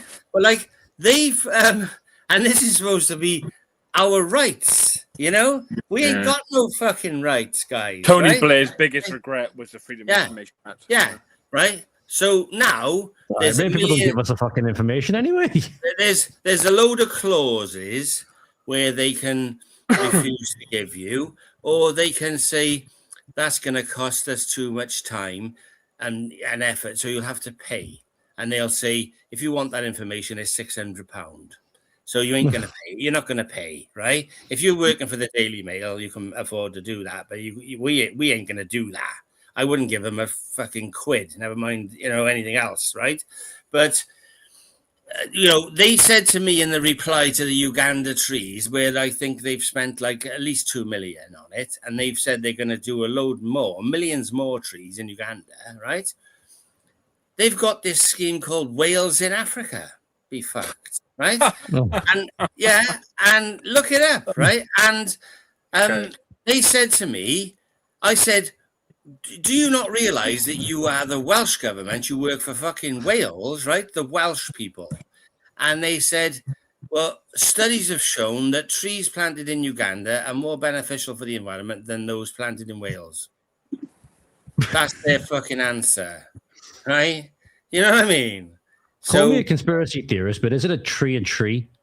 Yeah. Well, no matter where it's sort of located, a tree is a tree. Yeah. Oh, you sound quite racist, actually, saying that. Does that make me triophobic? Yes. Right, I'm reading this, right? The grant scheme, Wales and Africa, provides funding for small-scale Wales Africa projects, support projects following the 4 themes: health, sustainable livelihoods, lifelong learning, climate change, and the environment. The scheme is managed by the Wales Council of Voluntary Action. Wow. Uganda, what they do is they set up 1 million different little NGOs and charities so that the money is untraceable. That it's hard to trace the money back to the Welsh government because you can't do freedom of information requests on small charities and small little groups, right? And they can, so they have, I can't remember what it's called. Roger was doing an investigation on the housing down in Llanelli where they're basically filling up all the HMOs, and they've set up some charity called, housing for something or other, and it's a front. It's just a front thing. He's requested information on who they're housing and who's paying for it, and they've refused to give it because smaller little charities and that, they don't have to give it, So that's how they cover their tracks. They're just basically raping Wales of, they're always saying Wales doesn't get enough money from the UK government, but what they are getting, they're just raping it to spend on politically correct bullshit. And like they know that's what's happening, and that's why I was saying reform. There's 34 of them in the Senate, and they're doing a really good job of just harassing them, saying, I'll say this, right? So let's look at Wales, right? Wales, let's look at the indigenous ethnic Welsh are about 2 million people, right? So that's about 4% of Britain is Welsh. Do you know how many Africans there are? Go on. 1.5 billion. Yeah. What in the world? Like, yeah. So why are an ethnic minority globally open like some sounds very racist, but there is 1.5 billion global population. It's insane. Yeah, well, it's the same as Ireland. Like they've started out with 4 million people. They got like 5 million now, and their government is saying they want it to be 10 million by 2030. So they'll be outnumbered by foreigners. And they, they can't get jobs. Irish youth are leaving Ireland in droves, right? And like there was a video I seen the other day, and this woman, this is how retarded these normies are. She told this guy that was streaming, "Watch your camera in this area." It was in Dublin, right? She said, "Watch your camera here. There's a lot of thieves around. It's not safe. It's not safe on the streets." And then he said about, what do you think about all the immigration and the diversity? And she went, "Oh, well, yeah, we need it, don't we, for the jobs? They need to fill the jobs and that." So in one breath, she was telling him the streets are not safe and hide your camera. And, and we all know why. And the next breath, she's saying, well, it's like she's reading off a script. Well, we need them, don't we? Because they fill the jobs, don't they? None of them are working, all stood around fucking getting pissed at the streets, None of them are working, but they're there to fill the jobs. Looking at this, right, Africans, right, represent about 18% global population. Welsh are less than 1%. Yeah. So they're 20 times more than us, and we How many have to help murders them. do Welsh people do? Well, compared to the rest of that mob. Yeah, exactly. 20 times the size of us, minimum. Probably more. Yeah. Unbelievable. Fucking unbelievable. Yeah. I was going to say, there's a demo, right? If anybody's in that, like the Oxfordshire area, I think that's where it is. Bicester on Sunday, the 12th. That's this Sunday. I think it's this Pink Ladies thing, But obviously other groups are going to be going to it, So if anybody's in that area listening, it's I don't know whereabouts it is. It's one of the Ministry of Defence sites. There's 3 sites that they're filling up with migrants, and they're going to outnumber the locals in every one of them. So one of them is Bicester, one is Barnham in Suffolk, and the other one is Linton-on-Ouse in Yorkshire. Like Sam Melia was doing protests there before Linton-on-Ouse. I think they scrapped it, and now they're doing it again. Oh, we are then. Have you put a clip here to be shown? Yeah, go on, ready. It's from the Senate, because we were talking about the Senate stuff. Yeah. So it's Plaid Cymru's Sioned Williams was challenged by Reform's Sarah Cooper-Lesad, I hope I'm saying that surname right, modelling on Plaid's free childcare pledge. And this is just really I haven't seen this clip yet, I want to say. No, she's good. She is, that girl. That Sioned, she's a demon. Williams then apparently snapped and angrily told Cooper Lessard to reflect on her questions. I thought we might just see this again, just to give people an insight to what we're dealing with Plaid, if you wanted. I'll open it up now. It's about a minute long. Okay, here we go. And is hugely higher than you could possibly ever anticipate. Have you done modelling on different scenarios, including the worst case scenario that could occur? I wouldn't really want to characterise this as the worst case scenario. You know, the whole point of the policy is trying to make sure. So I wouldn't say, I wouldn't want this to at all be characterised as a worst case scenario, and I'd ask you perhaps to reflect on why you said that. But we are absolutely modelling, as I said, for 100%. I think I just come back on that. I think it's normal whenever you are delivering a childcare pledge, you do think about whether uptake is genuinely going to be extremely high. And in this circumstance, I think it's going to be extremely high. So there we are. So there was a slight jump cut in there. I'm not exactly sure why there was that little jump cut in the middle with what Sinead was saying, but no. Well, if you want to see all these clips, it's the Doge Wales account on Twitter. It's at Senedd Waste, because they have a lot of clips from the Senedd in there, and they really don't like it. She's horrible. That's Sinead. She's absolutely vile, right? I can't remember. She doesn't like being challenged. Mm-hmm. Every time she gets challenged, she has a fit, because they're not used to it. They've been in there for 26 years running riot and trampling over our rights, and no one's ever challenged them before. And that's what I said. You know, I get people hassling me for saying, oh, you support reform. But I don't support reform, right? But those people are the same as us, right? A lot of reforms candidates and people are a lot further right than Farage is, right? And they're doing a good job in there. You can't say they're not. And it's a shame that we've got people squabbling between restore and reform, because really we all want the same thing. I find it baffling that people can't see what a liar Farage is. You know, that he's a liar. He's a con man. You know, I can't remember. Oh, go on. There was a time when I thought he was all right.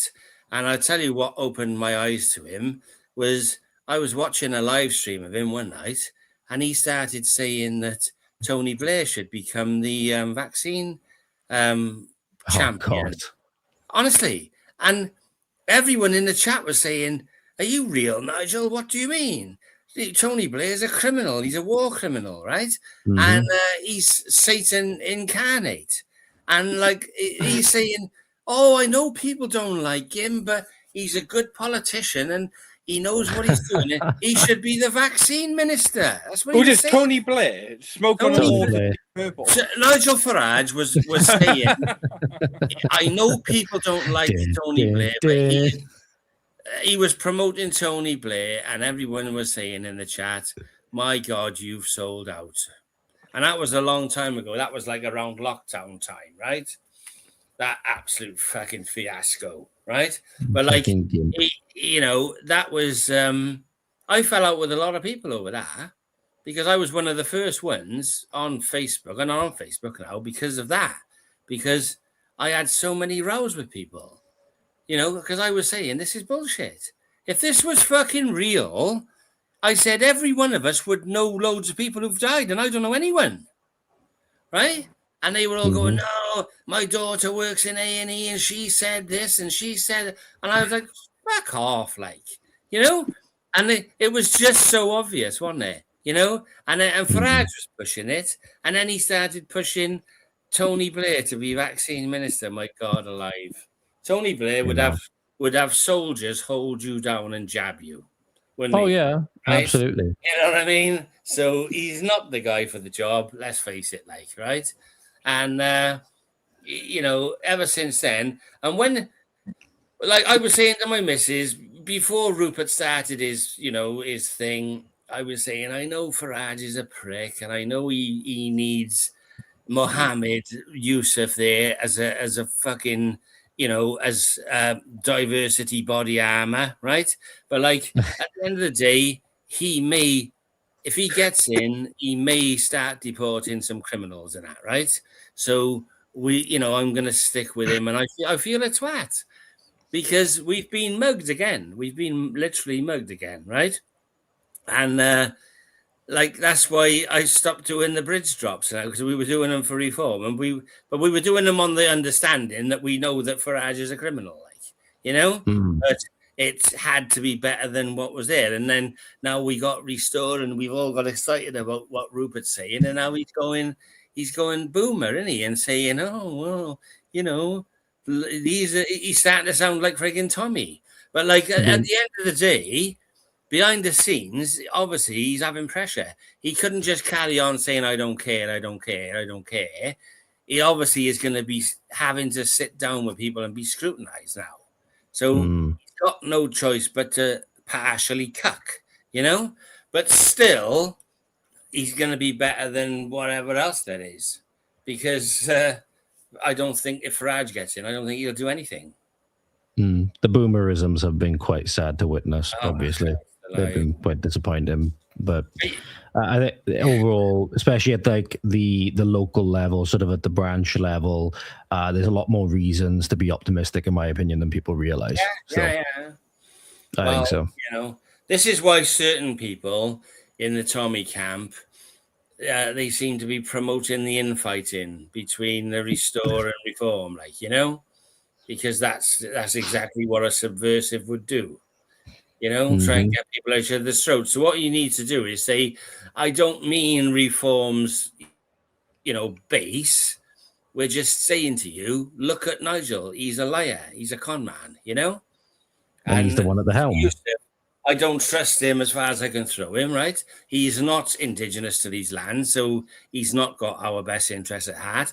And the day that he took all those ex-Tories, well, that's the end of it. That's just the end of it.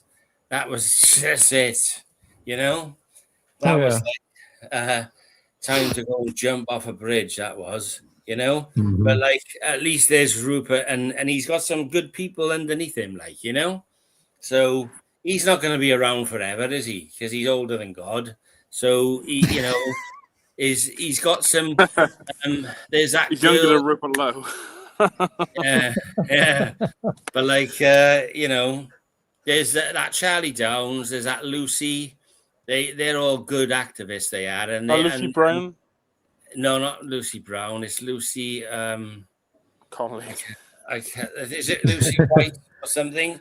But she's she basically talks the way we do. That we are the indigenous people of these she spoke at the remigration summit, didn't she? Yeah. So there are good people there, So he has to cuck a little bit. He's not going to be able to say, I'm going to be dragging people out of bed and throwing them on the ferry, is he? You know what I mean? But, he is still saying he's going to deport millions of people. So, and also when he was on Joe Rogan, within the first 30 seconds, they had like the rape gang inquiry report that they had compiled literally, and you're literally seeing it on screen in like the first 30 seconds. That was a big thing, in my opinion. They were going through it. He reached more people in 30 seconds than Tommy's done in 10 years. Yeah. Well, I think it's got well over 1 million views. I think it's got well over 1 million views on YouTube alone at the moment. He's given up on his message now, Tommy. His message is just the grift now. It's just a grift, So he's moved on. But that rape gang inquiry, though. But still, we were outside Rotherham Police Station protesting about 15 years ago. Demanding arrests, demanding people from social services were arrested, demanding people from the councils were arrested, demanding that police officers were arrested. People were camping in tents outside the police station. There was loads of protests up there, and Rochdale, and Oldham as well. And nothing's happened. Still, nothing's happened. The chief of police in Rotherham retired because of it, but all that means is he took his pension and walked. He's not being punished, and like none of them have. Like, you know, these probation officers and social workers, if they're in charge of children and they willingly allow those children to be abused, they should be fucking liable for it. And time is going on and on and on, and a lot of them will be old now. They'll, you know, a lot of them will be dying. A lot of them will be retired and gone, and they're going to escape justice. You know, and you can. The longer it goes on, it's good that Rupert's done this report and that, but like we're years and years on here now. Or there's like we went to Telford for a demo, right? And we were outside this pub, and all these police surrounded us, and they said, "Well, what's this all about?" And we said, "Well, we're here to make you do your job and round up all these grooming gangs." And he said, "We've done that." And I said, "What do you mean?" And he said, "Well, we arrested them, didn't we? And we've locked them up." And I said, "You've locked up 11 people in Telford, right? That's all you've done, and you think you've solved it." This copper was telling me, "We've dealt with that issue. We've dealt with it. 11 people have been jailed. There's freaking hundreds of them there." You know what I mean? And nobody, and it's more than the people who've done the abuse, the people who fucking allowed it to happen. That's the ones who need to be punished. And it's, you know, what I'm saying is, 15 years ago, we were outside Rotherham Police Station asking for arrests, and they still haven't happened, and they're still not likely to happen, are they? You know? But at least Rupert is saying he wants arrests, he wants people rounded up, and he wants, you know, people to be held liable. You know? It's like these probation officers who allow people out of prison, like the Nottingham stabber, right? Who killed that couple and that guy in Nottingham. You know? In and out of prison, in and out of mental health facilities. The people who decided he should be on the streets, they should be going to prison. They made the decision. They've killed people. Is that the Valdo Calican guy? Yeah. If you've got that kind of job where you can decide if a psychopath is allowed back out on the streets, then if he goes on to kill people, you should be liable for that. And then maybe that would make you reconsider your decision when you're thinking about releasing them, because they don't give a shit.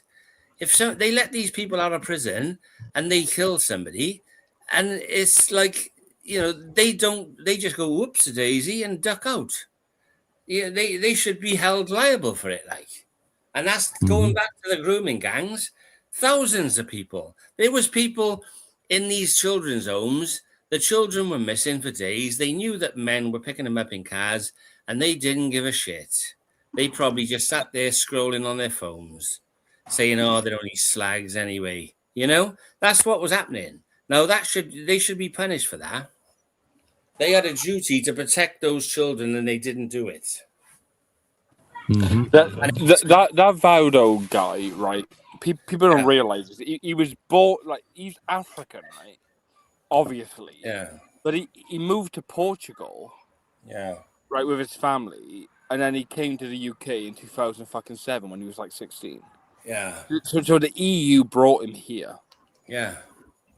He's a paranoid schizophrenic, and he killed 3 fucking people. It's mad. It's 3 years ago now, mind. Literally, the anniversary was like a couple of weeks ago.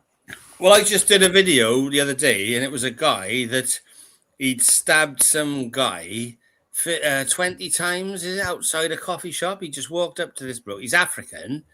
He's walked up to this guy, stabbed him 20 times while he sat having a cup of coffee, right? And he's been arrested. And he said to the police, "Oh, I had fun, and once I get out, I'm going to do it again." And then you Google his name, and he was jailed a couple of years ago in Leeds for stabbing somebody, nearly killing them. Right? These people are touring around Europe, carrying out sex and knife attacks, and there's nothing stopping them. Like, I think that Grace, that girl he stabbed, I think he stabbed her like 23 times. And then he was, if you remember the case, right? He tried to climb into an old people's home. And as he was climbing through the window, a guy inside there, like a caretaker, pushed him back out. As he was halfway through the window, the caretaker, pushed him back out. Now, if he'd have got inside the old people's home, he would have probably slaughtered everyone in there as well. Right? And well, yeah, and then when Southport happened, what did our Prime Minister do? He went and gave £50 million to mosques for security. Right? When do they even address these attacks on our people? Never mind say we'll provide security for schools or dance classes or anything. They literally despise the white people of these countries, right? And they couldn't care less. They don't even pretend to care about us. I'm looking at him now, right? So he's from. Let's look at it now. Guinea-Bissau, which is West Africa, borders Senegal, and it was colonized by the Portuguese. You know, and incidentally, that's where he actually went. He went to Portugal and then the UK from there.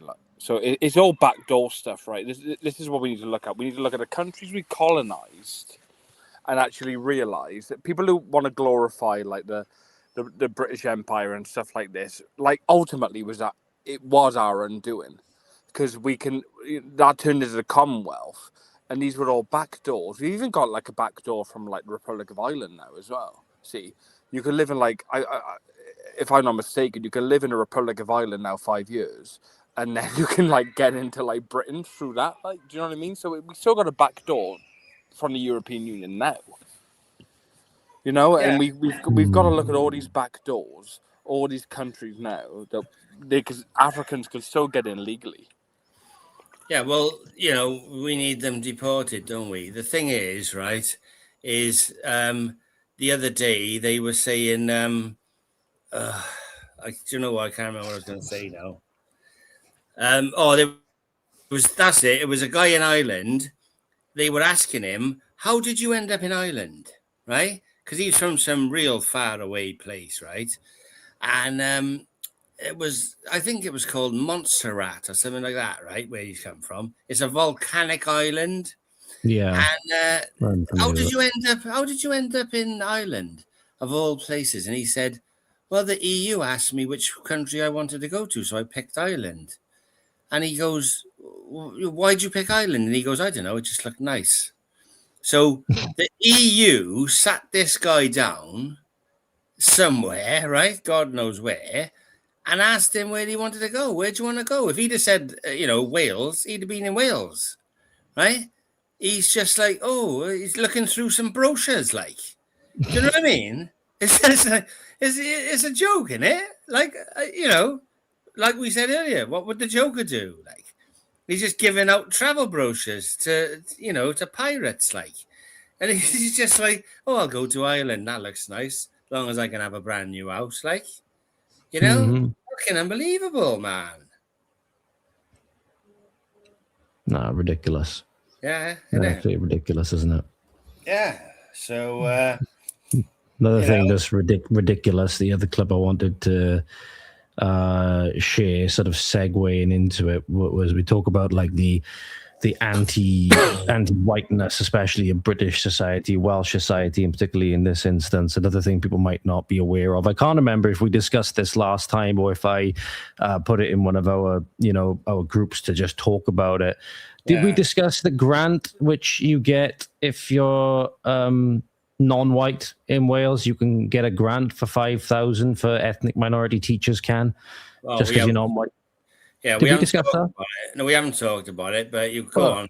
Tell the I got the clip here. Just Francesca O'Brien, one of the Reform MSs, has been calling out Plaid Cymru in particular for quote unquote quietly rolling it forward into 2026, 27. I'll just bring the clip up on screen now so people can see it. This was something that really shocked me when I heard about it for the first time.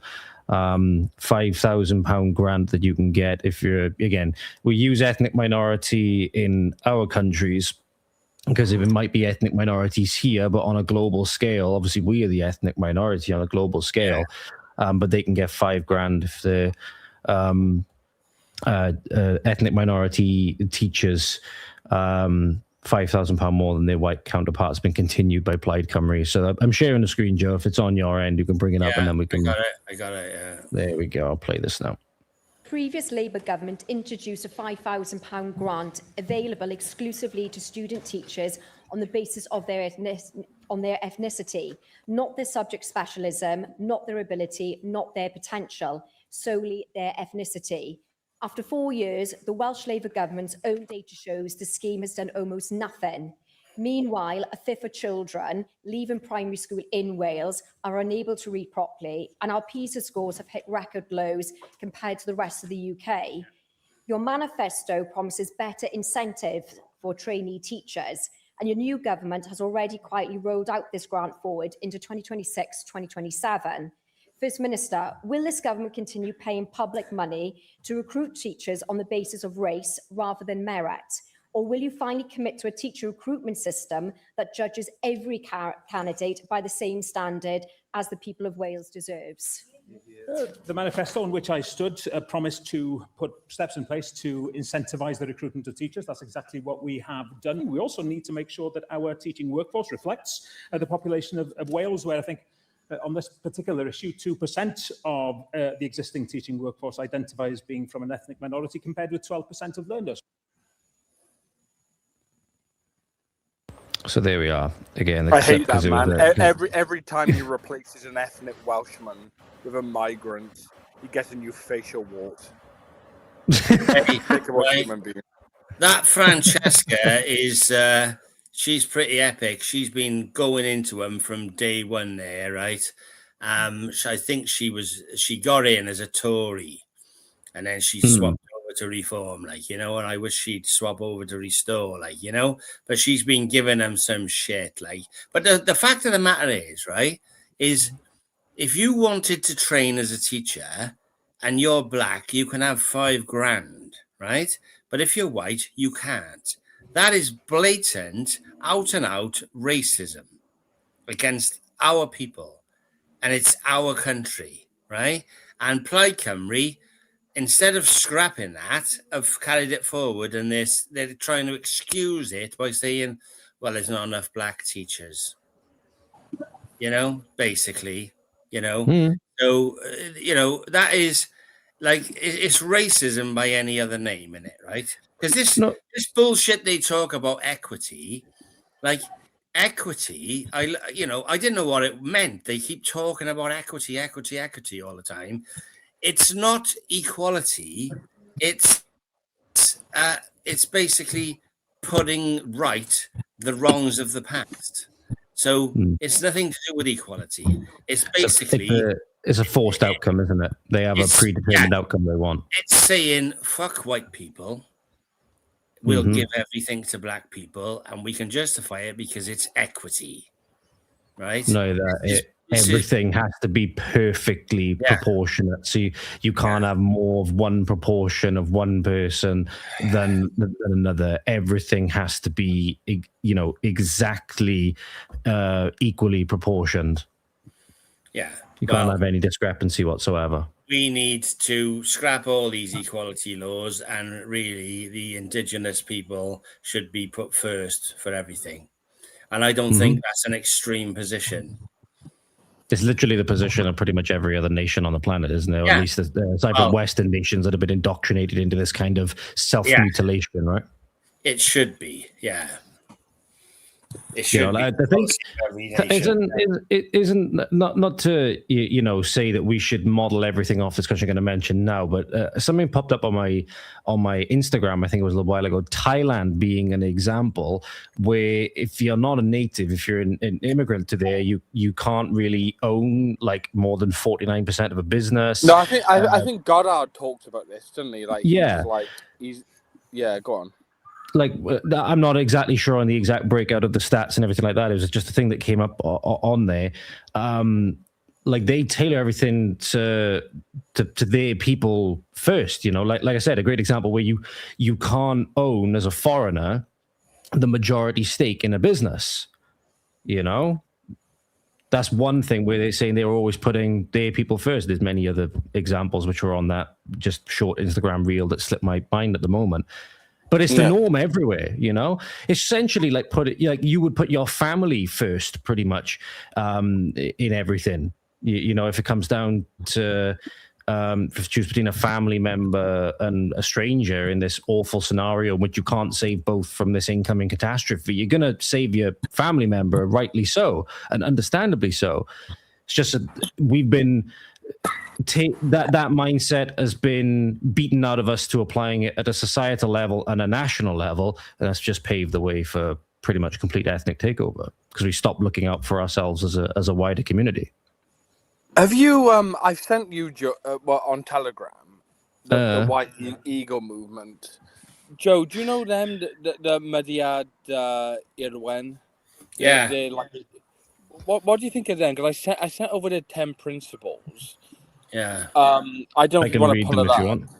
Yeah, pull it up, and then we'll discuss it. You need to explain to people what you're talking about, right? Because we use on the advert for our streams, we've got the Erir Wen, which is the White Eagle of Snowdon, right?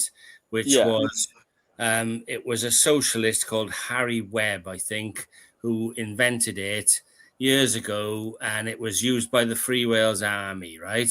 But its historical thing is it's the White Eagle of Snowdon, and the eagle appears when the people of Wales are being invaded, right? So we use it because we are being invaded, right? And these fake nationalists like Plaid Cymru, Yes Cymru, all these other assholes, right?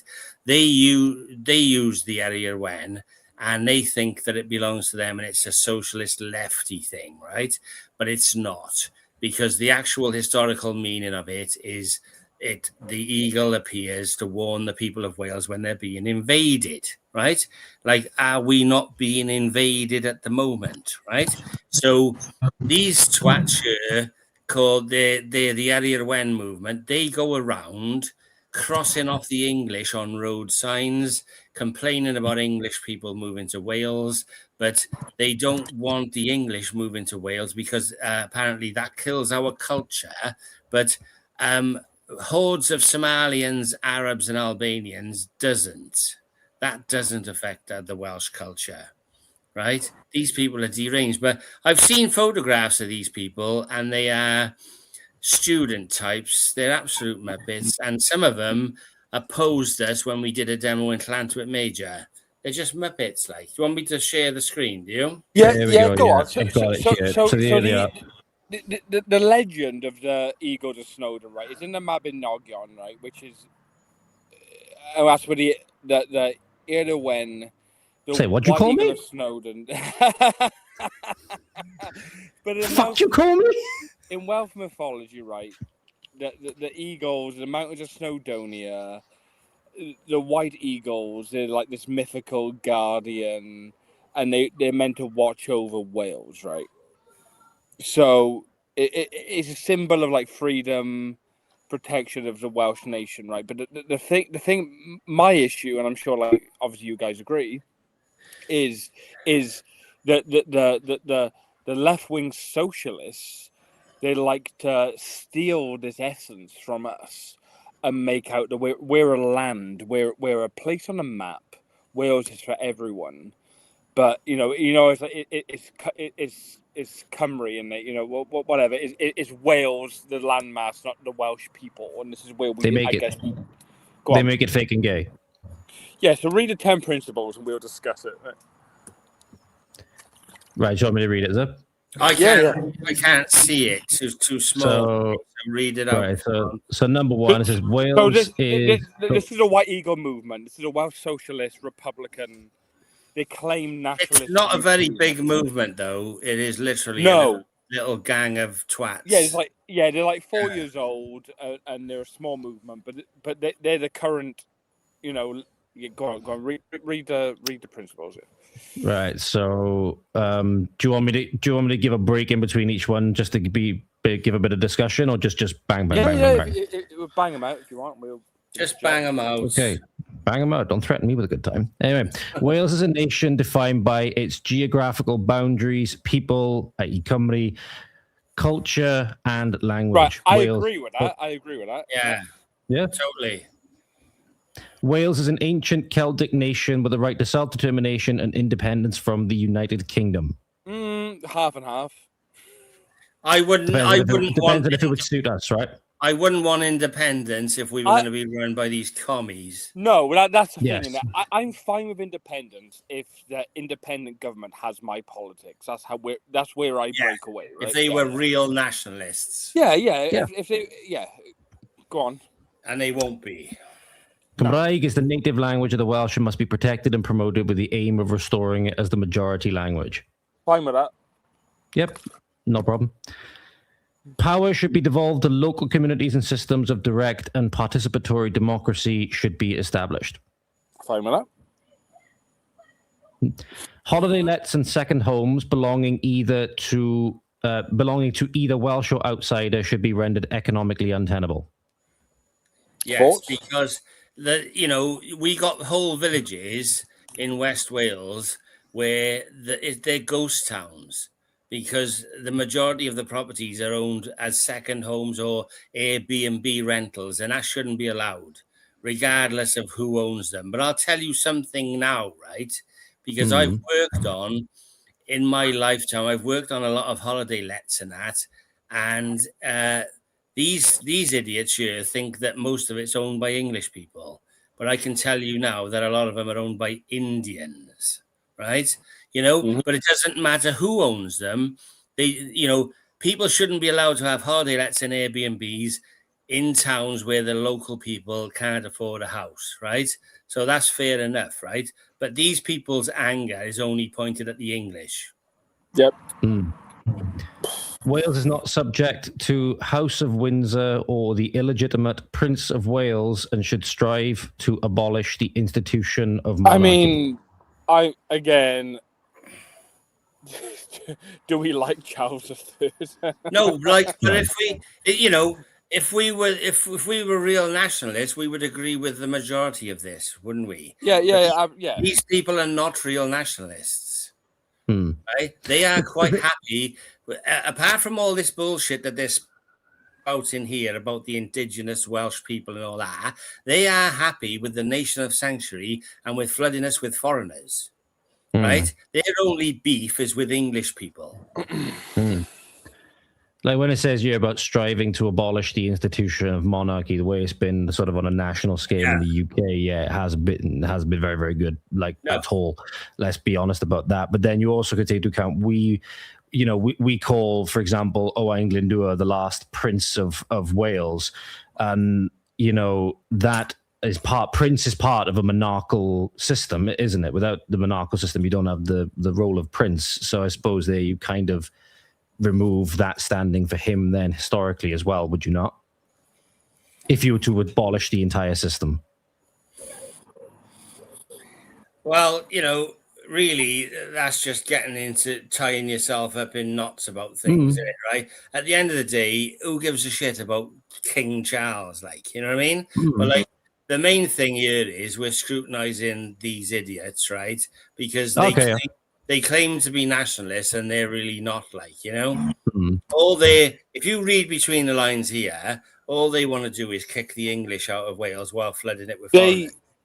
It's plied sort of mentality where if you go on to Wikipedia, George, I don't know if you got that there, but it's Wikipedia, right? But the Wikipedia says they're a pressure group that campaigned for an independent Wales Republic and protection for the Welsh language, right? But what about the Welsh people? It's plied mentality where they, as long as what are we 18% speak fluent Welsh in Wales, right? If that grows by to 25% the next 5 years, they can say, okay, we're doing our job. 25%, quarter of Wales speak Welsh. But that 6%, 7% increase could be just whoever's in the school, right? And we know that the white demographic is decreasing in schools. If they're Arabs, whatever, they want to keep the Welsh language alive. It's compulsory in schools, right? But it's probably not compulsory for these foreign kids. I wouldn't think that it would be. If they're in a state school, it would be, because I was in Yeah. The first year I did GCSE, so what was it, like 2010 was the first year that Welsh was compulsory on a curriculum at GCSE level. So if you're in a state school in Wales, you're speaking Welsh at GCSE level, right? It doesn't matter on your race, right? So that's increasing, and whether or not you take it further, is irrelevant, right? But the point I'm making is they want to keep the language alive and not the people, and this is where we need. I don't want to be like the Basque. I don't want to be like the Basque in like France, Spain, where you have a rich culture, you have a flag, you have a culture, you have cake, you have beer. Like the Basque, it's so celebrated. But then you actually look at like the footballers and stuff who are like Basque in soccer, and they're African, they're whatever. It's like Brazil. They're a mixture of people because there's no actual Basque ethnic group anymore. It's just their culture is alive, and I don't want to be a flag and some daffodils and some Welsh cakes. You know, we are blood.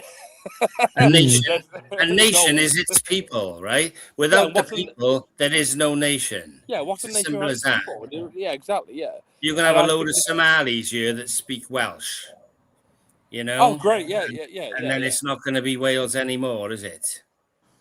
No, and like we're an ethnic minority. Like I said, we're 4% of Britain. There's 8% Muslims in Britain.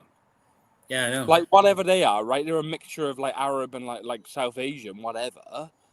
But still, we're an ethnic minority. We need indigenous rights in Wales. Yeah. We are Brythonic Celt. We're a Bronze Age people. And it's about time we need to start like addressing that. Like, that's my position on it. You know, this is a thing. It's like you got Tommy Robinson, the Pied Piper, leading everybody as down a dead end thing. We've got the same thing in Wales with Plaid, because they are fake nationalists. And people, the people in Wales are madly patriotic, right? But they're totally misguided. They think that being a nationalist and being a patriot just means hating on the English. That's the majority of what it's about, and it's not. And they're saying, what does it matter? What does it matter if all these people come here and we're a nation of sanctuary and we're, my mate Ahmed, he speaks fluent Welsh, and all this. They're just willing to hand over everything. As like you said, a nation is its people. If the people are gone, there is no nation left. It's as simple as that. But it's like in the curriculum, right? We need to, the way I see it, right? If we're looking at like sort of like a political avenue, because obviously this has to be done politically, is we need to start looking at Welsh lessons need to not just be language. It needs to be literature. It needs to be culture. We need to teach history. Every sort of like English lesson, every literature lesson we need to have the Mabinogion in the fucking lessons. Learn about King Arthur. People don't realize that is this is Welsh stories. We need to learn about that. Go on. The thing is, if you want to speak Welsh, speak fucking Welsh, right? If you want to learn Welsh, right? It's not a big issue, really, the language to me, right? The big issue to me is we are being fucking replaced by foreigners, right? Cardiff and Swansea is being flooded. The valleys are being flooded. Bridgend is full of Africans, right? And, these people are doing it on purpose. And this nation of sanctuary is just putting a big neon sign above Wales to say, come here and we'll fucking look after you, right? Yeah. And that needs reversing, So, even having these 34 reform people in the Senate is a good thing, right? But, we need to get rid of Plaid. Labour are almost gone from the Senate now, but they've still got a handful of communists in there. But Plaid need to go. One term of Plaid and people will realise what they are. The only way to counter Plaid is fake nationalists or real real nationalists. That's the only way to counter them. And there's a few simple things we can do to expose them, really. They're not going to be happy with, like, real Welsh culture being, like, fired up in schoolyards. You know, they're not going to be happy with that. They don't want that. You know, they're not going to want Glyndŵr flags in every classroom, are they? No. They're not going to like that. You know, not in the way that again, to represent a distinct group of people. No. Black The Welsh are history, naturally nationalists. Yeah, they are, but them, you know, they don't really understand what nationalism really is like, you know. And like, Black history is compulsory in Welsh schools. Black history, you can write Black history on the back of a fucking envelope, right? And like in Wales, right? And there was a thing in the South Wales Echo, 100 top Black Welsh people, right? And it was just basically this big list of sports people, which is big deal. You can kick a fucking football round, right? Shirley Bassey and some guy that played the trumpet 100 years ago, and there's no one of any note there, right? Apart from sports people and singers. And this is like, they're 100 top Black Welsh people. They're not Welsh. They're just Africans or wherever they come from, right? They're not Welsh. And it's as simple as that, like, you know? And it's like, you know, like the BBC wanted me arrested for saying that Axel Rudacabana wasn't Welsh. Shirley Bassey wasn't Welsh either. There's probably a fucking SWAT team like getting their gear on right now, because I just said all those 100 people are not Welsh, but they ain't Welsh. You know what I mean? They're just Africans. And how dare you say that Axel Rudacabana was an African?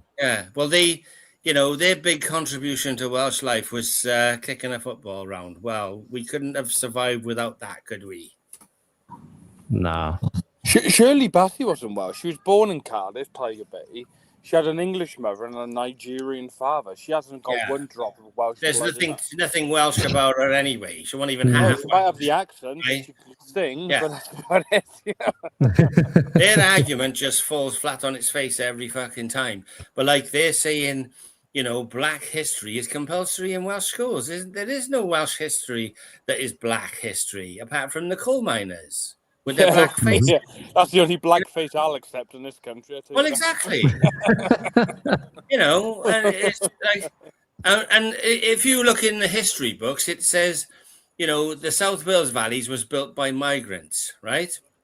Now, the migrants they're talking about came from North Wales, from England, and from Ireland, right? And that is why a lot of people in the Cardiff area don't speak Welsh, because they came from other areas back in the day.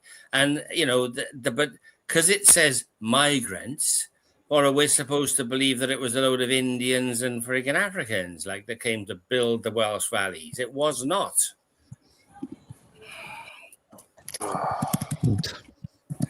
So there you go, guys.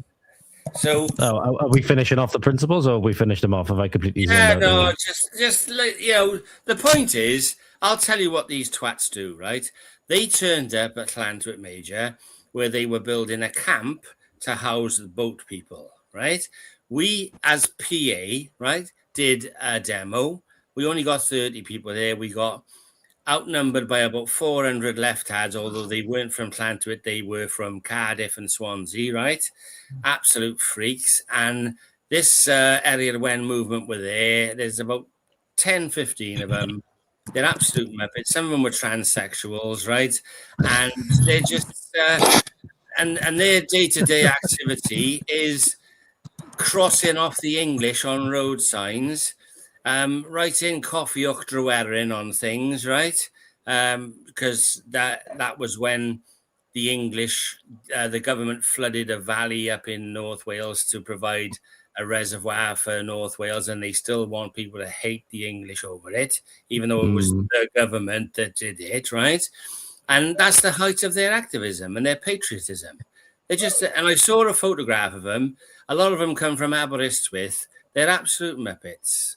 It's just like, I saw one photo of them with the masks on, and I saw another one without the mask, and they're just a bunch of, they're like the cast of Fraggle Rock, you know? So That's about the size. Fraggle Rock. Yeah. George won't know that. He's too Yeah. young. Down in Fraggle Rock. Means they're a bunch of Muppets, like, you know, but Yeah. do you want to wrap it up now, guys, or what? Yeah, if you want to, yeah. Yeah, because We'll leave it on the cast of Fraggle Rock. yeah, we'll leave it there, like, and we'll come back another day. Like, I got a tune to play us out, like, you know, it's Go like on. people, if you're not happy with the way things are, do something, get active, right? Sunday, August the 9th is Indigenous Peoples Day, right? So that means, like, and basically PA were doing a thing on every year on the 9th of August, doing like bridge drops and things like that. White Lives Matter, because we are the indigenous people of these islands, right? The Irish, the Welsh, the Scottish, the English, right? And we are the only people who they will not recognize us as indigenous, because if they recognize us as the indigenous people of these islands, then that stops them from telling foreigners that the minute they set foot here, they are Welsh, English, Scottish, or Irish. You know, the new Scots, the new Irish, all this sort of bullshit, right? They don't want us to have that status, but like we have to fight for it. So remember, August the 9th, do something for your race, for your people. Yep. I'll just give me a sec. I'll just, what song you've got? I was just going to say we should play Men of Harlech. That's a great song. We should, but we're not going to, right? But if you've got something to say now, before that's a polite way of saying go fuck yourself. Sorry, boys, we're playing Spice Girls. Yeah, like, so if you basically, if you've got anything to say now, guys, to wrap it up, just if you want to shill your channels or anything, just go for it, like, you know. Go on, George. You go first. They can find me. They know. The people know who I am right now. I done all that shit the last time. Go on. You find me on Voice of the Valleys. That's what it is. Voice of